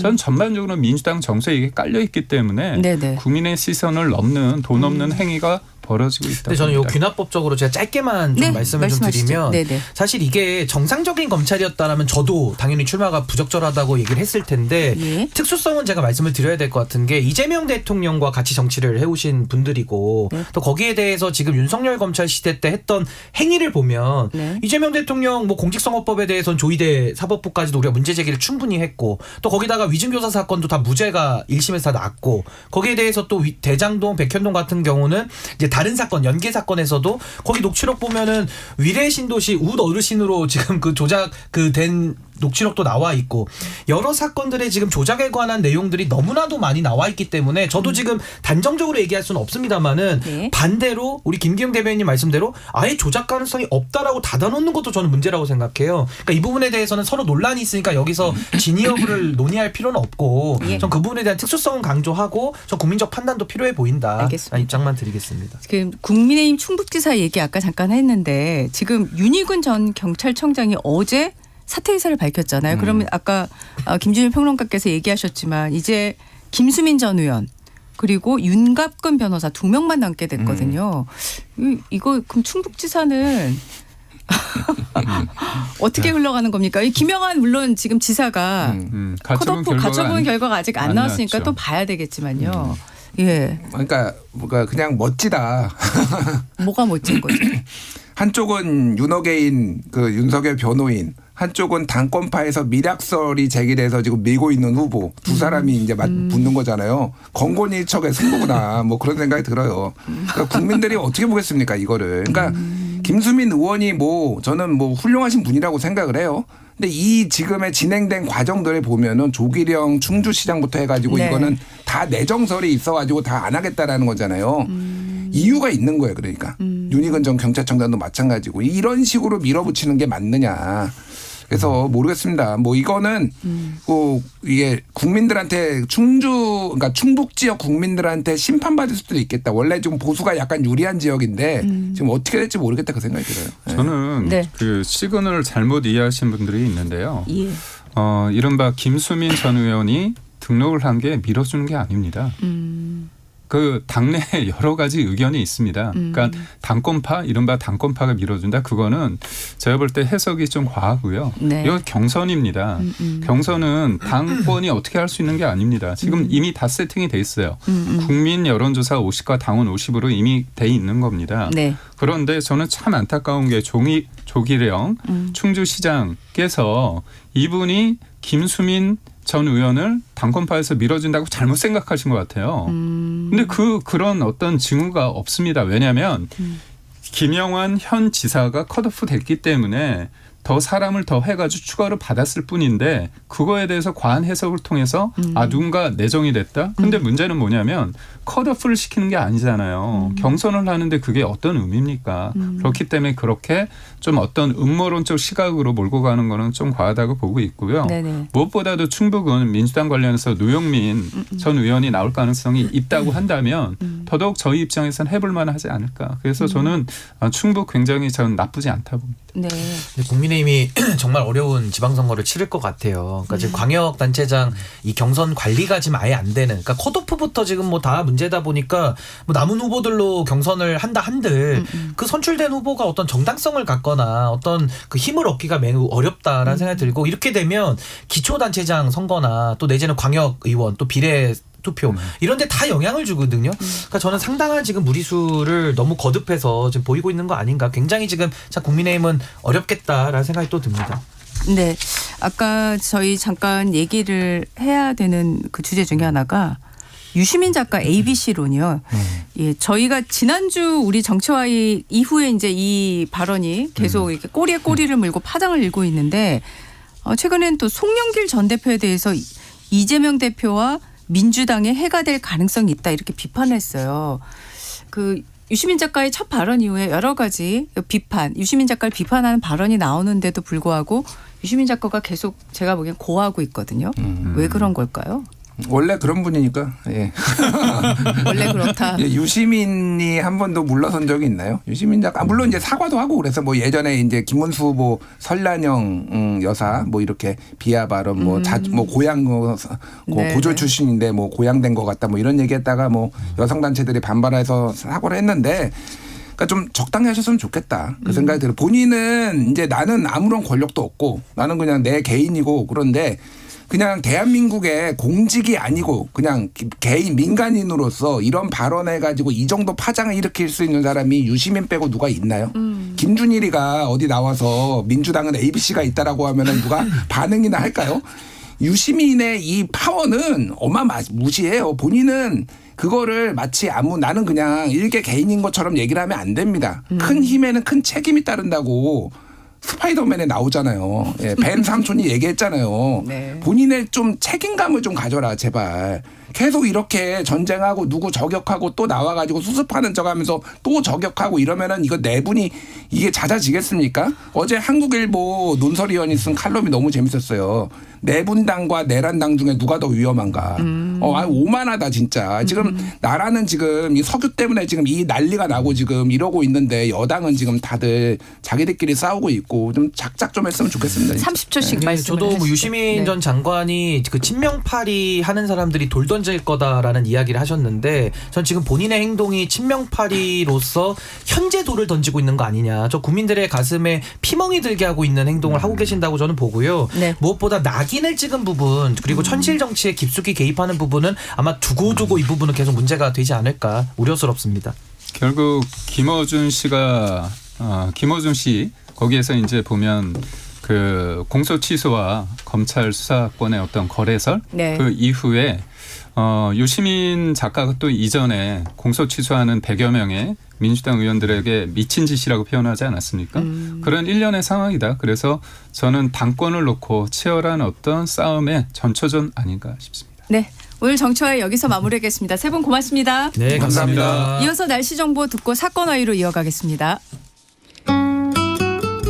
날씨 정보입니다. 전권역의 미세먼지 농도 나쁨 단계를 보이고 있습니다. 여기에 낮부터 국외 미세먼지가 들어오겠습니다. 서울, 경기, 영서 지역의 경우는 오전과 밤에 농도가 매우 나쁨 단계까지 치솟기도 하겠습니다. 주말인 내일도 역시 대기의 질이 썩 좋지 않겠습니다. 마스크 착용하시는 게 좋겠습니다. 서쪽 지역의 안개가 짙어서 지금 가시거리 200m 안팎인 곳도 꽤 있습니다. 바다 안개 유입과 복사 냉각에 의해서 만들어진 안개인데요. 서해와 동해 바다에도 안개가 짙어서 여러모로 주의하셔야겠습니다. 오늘 맑은 가운데 낮 최고 기온이 서울 20도, 전주 21도, 대구 25도 등 15도에서 25도 분포가 되겠습니다. 오늘도 예년 기온을 많이 웃도는 따뜻한 날씨인데 일교차가 크기 때문에 각별한 주의가 필요하겠습니다. 아침에는 좀 쌀쌀했고요. 현재 중부와 경북의 대기가 매우 건조한 상황이라 이 점도 염두에 두셔야겠습니다. 현재 서울의 기온은 7.9도입니다. 지금까지 날씨 정보의 강혜종이었습니다.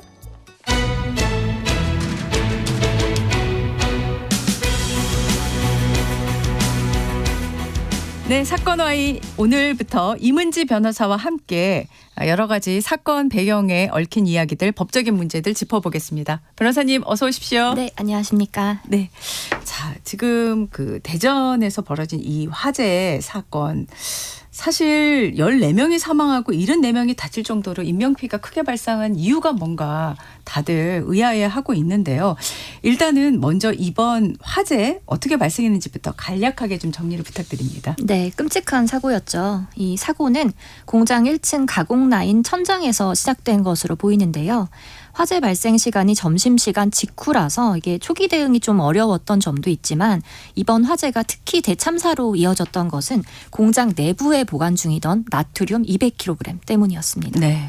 이 나트륨은 물과 닿으면 폭발하는 금수성 물질이라 소방당국은 화재 초기임에도 불구하고 일반적인 진화 작업을 할 수가 없었고요. 이 위험 물질을 모두 공장 밖으로 이동한 다음에서야 결국에는 화재 진압을 시작할 수 있었습니다. 네. 그래서 이때 골든타임이 이미 1시간 반이 지나버렸기 때문에 이제 대피로가 차단된 노동자 14명은 다음 날 복층 휴게실과 헬스장에서 전원 순지채 발견되었습니다. 네. 지금 경찰이 경영진 6명을 업무상 과실치사 혐의로 입건을 하고 출국 금지 조치 내렸고요. 지금 중간 수사 결과가 어제 발표가 됐는데 지금까지 파악된 내용을 좀 설명해 주시겠습니까? 네, 현재 대전경찰청은 디지털 증거 200여 건을 분석해 가면서 수사에 속도를 내고 있는 것으로 보이는데요. 이번 수사의 핵심은 바로 화재 경보기가 작동된 직후 누군가에 의해서 인위적으로 경보기가 중단되었는지를 밝혀내는 것입니다. 네. 현장 근로자들은 이 경보기가 5초에서 30초 정도 짧게 울렸다가 갑자기 멈췄다고 진술했는데요. 평소에 오작동이 잦았던 탓에 이번에도 고장인 줄 알고 대피하지 못하다가 연기를 직접 보고 나서야 대피하는 바람에 피해가 좀 더 커졌던 것 같습니다. 네. 자, 사망자 대부분이 동관 2층, 3층에 불법 증축 공간에서 발견이 됐습니다. 불법인데 어떻게 이런 구조를 만들었을 수 있을까 하는 의문이 드는데요. 이게 바로 건축법과 소방법 법령의 허점을 이용한 것으로 보이는데요. 네. 원칙적으로는 양방향 피난로를 확보해야 했지만 가벽등을 설치해서 이 서류상 면적을 줄여서 비상구 설치 의무를 피했을 가능성이 있는 것입니다. 네. 특히 2010년부터 수차례 이제 증축 과정이 이어지면서 옛날 공장이 지어질 당시에 이 완화된 법령을 근거로 현재의 법령 소급 적용을 피하면서 증축을 진행하다 보니까 이제 피난의 필수적인 5개 계단이나 비상구를 확보하지 않은 것입니다. 결국에는 이 무단 증축된 100평 규모의 휴게실 그리고 복층 헬스장은 소방 설계가 전무했던 것이죠. 그렇군요.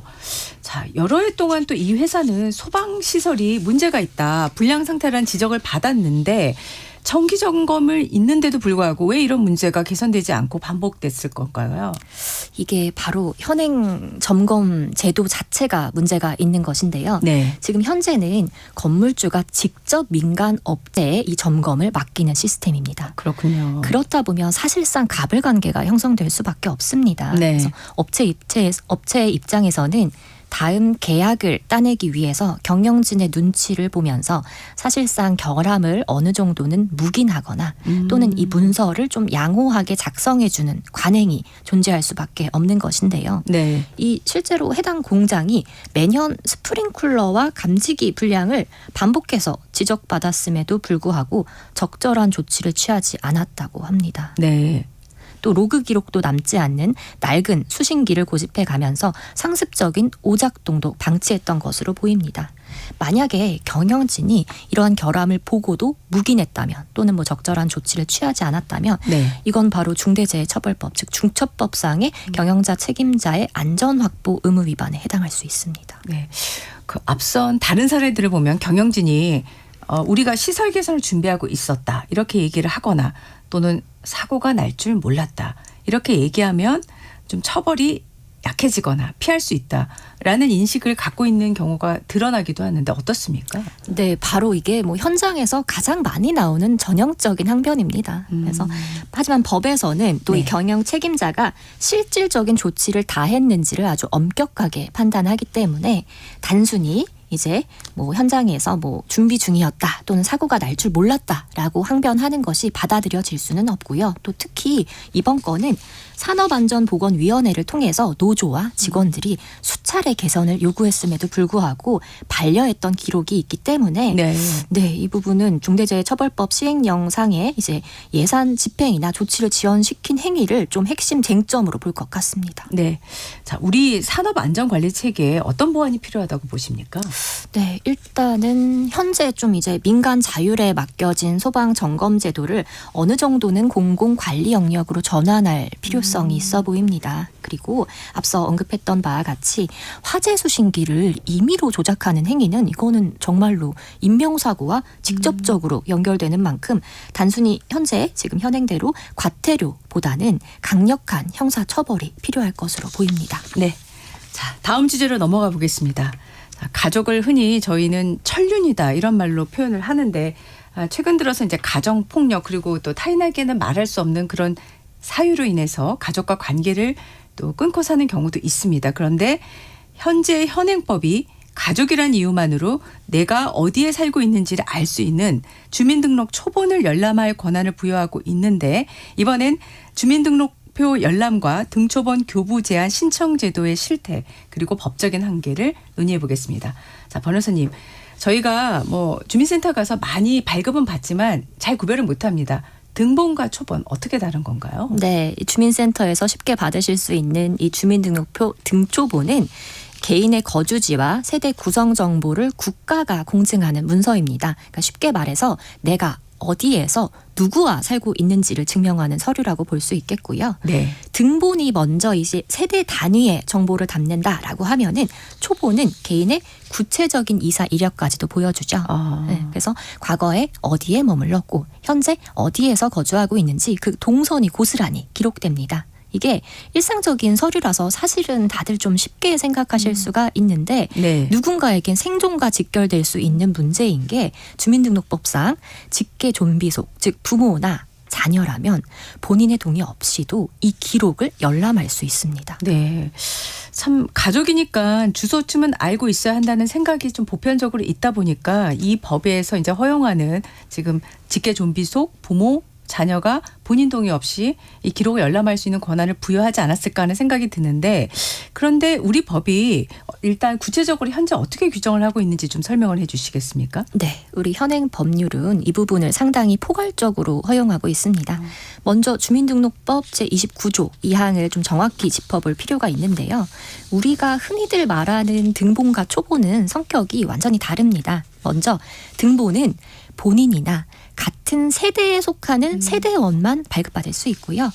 만약에 이제 부모 자식 간이라도 따로 살고 있다면은 이제 등본을 함부로 뗄 수는 없습니다. 네. 하지만 초본에는 이제 세대주의 배우자, 직계 혈족뿐 아니라 직계 세대원의 직계 혈족까지도 초본 열람이 가능합니다. 그러니까 이게 쉽게 요약을 하자면 네. 본인이 세대주뿐이 아니라 세대원으로 있더라도 현재 따로 사는 그 본인의 부모나 자녀라면 동의 없이도 이 초본을 발급받을 수 있는 것입니다. 상당히 포괄적으로 권한을 허용을 해주고 있는데 앞서 말씀드렸지만은 가정폭력이 있는 경우에 사실 이제 오랫동안 연락을 하지 않고 지내면서 살아오는 경우들이 있지 않겠습니까? 그런데 어느 날 가해자를 할 수 있는 가족 구성원이 갑자기 본인 거주지에 나타난다. 이럴 경우에 사실 피해자인 가족 입장에서는 굉장히 위협감을 느낄 수밖에 없는 상황일 텐데 이걸 막을 수 있는 방법 있습니까? 네. 법에서 이제 교부 제한 신청 제도를 규율을 하고 있고요. 이제 뭐 가정폭력 행위자 등을 대상자로 지정해서 주민등록표 열람 또는 등초본 교부를 받지 못하도록 신청하는 건데요. 네. 하지만 안타깝게도 이게 실무적으로 우회할 수 있는 방법이 있습니다. 네. 흔히들 말해서 이제 가해자가 피해자를 상대로 어떤 명목이든 간에 민사소송을 제기를 한다면 이게 쉽게 말해서 원고는 피고한테 이 소장을 송달하기 위해서 피고의 주소를 정확히 알아야 됩니다. 네. 그러면 법원은 피고의 주소를 알 수 있는 주소 보정 명령을 내리고요. 네. 그런 방식으로 가해자가 피해자의 주민등록표 초본을 열람할 수 있는 것입니다. 네. 자, 지금 말씀 들은 것만 봐도 좀 피해갈 수 있는 그런 부분이 분명히 있는데 어떻게 보완을 해야 될까요? 네, 이를 방지하기 위해서는 전자소송 사전 포괄 동의를 미리 신청해 두는 것이 매우 중요합니다. 이게 뭐냐면 이제 민사소송 등의 당사자가 될 경우에 전자소송으로 진행하는 것에 미리 동의를 하는 겁니다. 그러니까 쉽게 말해서 이 소장이 원래는 우편으로 송달이 되어야 되는데 그것이 아니고 전자 문서로 송달을 받는다면 주소 보정 명령이 자체가 필요가 없겠지요. 네. 네. 네. 사실 이런 내용을 아시는 분보다는 모르시는 분이 훨씬 많을 것 같습니다. 또 하나 지금 이 개인의 거주지 정보가요. 아무리 그 가족이라 하더라도 지금처럼 이렇게 과연 계속 열람이 돼야 되느냐 하는 부분에 대한 문제 제기 있을 것 같은데 어떻습니까? 네, 이게 또 사실 이제 거주지 정보는 사생활의 핵심 영역입니다. 네, 그래서 본인의 명확한 동의가 전제되었을 때만 설사 가족이라 하더라도요 열람이 허용이 되어야 된다고 보고요. 다만 또 이걸 무조건적으로 이제 열람 제한을 할 때는 또 부작용도 만만치 않을 수가 있습니다. 네. 예를 들어서 뭐 고령의 부모를 부양하거나 또는 이제 생사가 불분명한 가족을 찾을 때가 그러하겠지요. 그래서 가족 간의 정당한 교류까지 차단하는 것보다는 이게 좀 제한 신청을 유연하게 열어두는 것이 이 제도를 보다 효율적으로 활용할 수 있는 방안인 것 같습니다. 네, 오늘 사건화 여기까지 말씀 듣겠습니다. 고맙습니다. 임은지 변호사였습니다. 3월 27일 금요일 전격 시사 오늘은 여기까지입니다. 저는 소현정이었고요. 월요일 아침 7시 5분에 다시 돌아오겠습니다. 고맙습니다.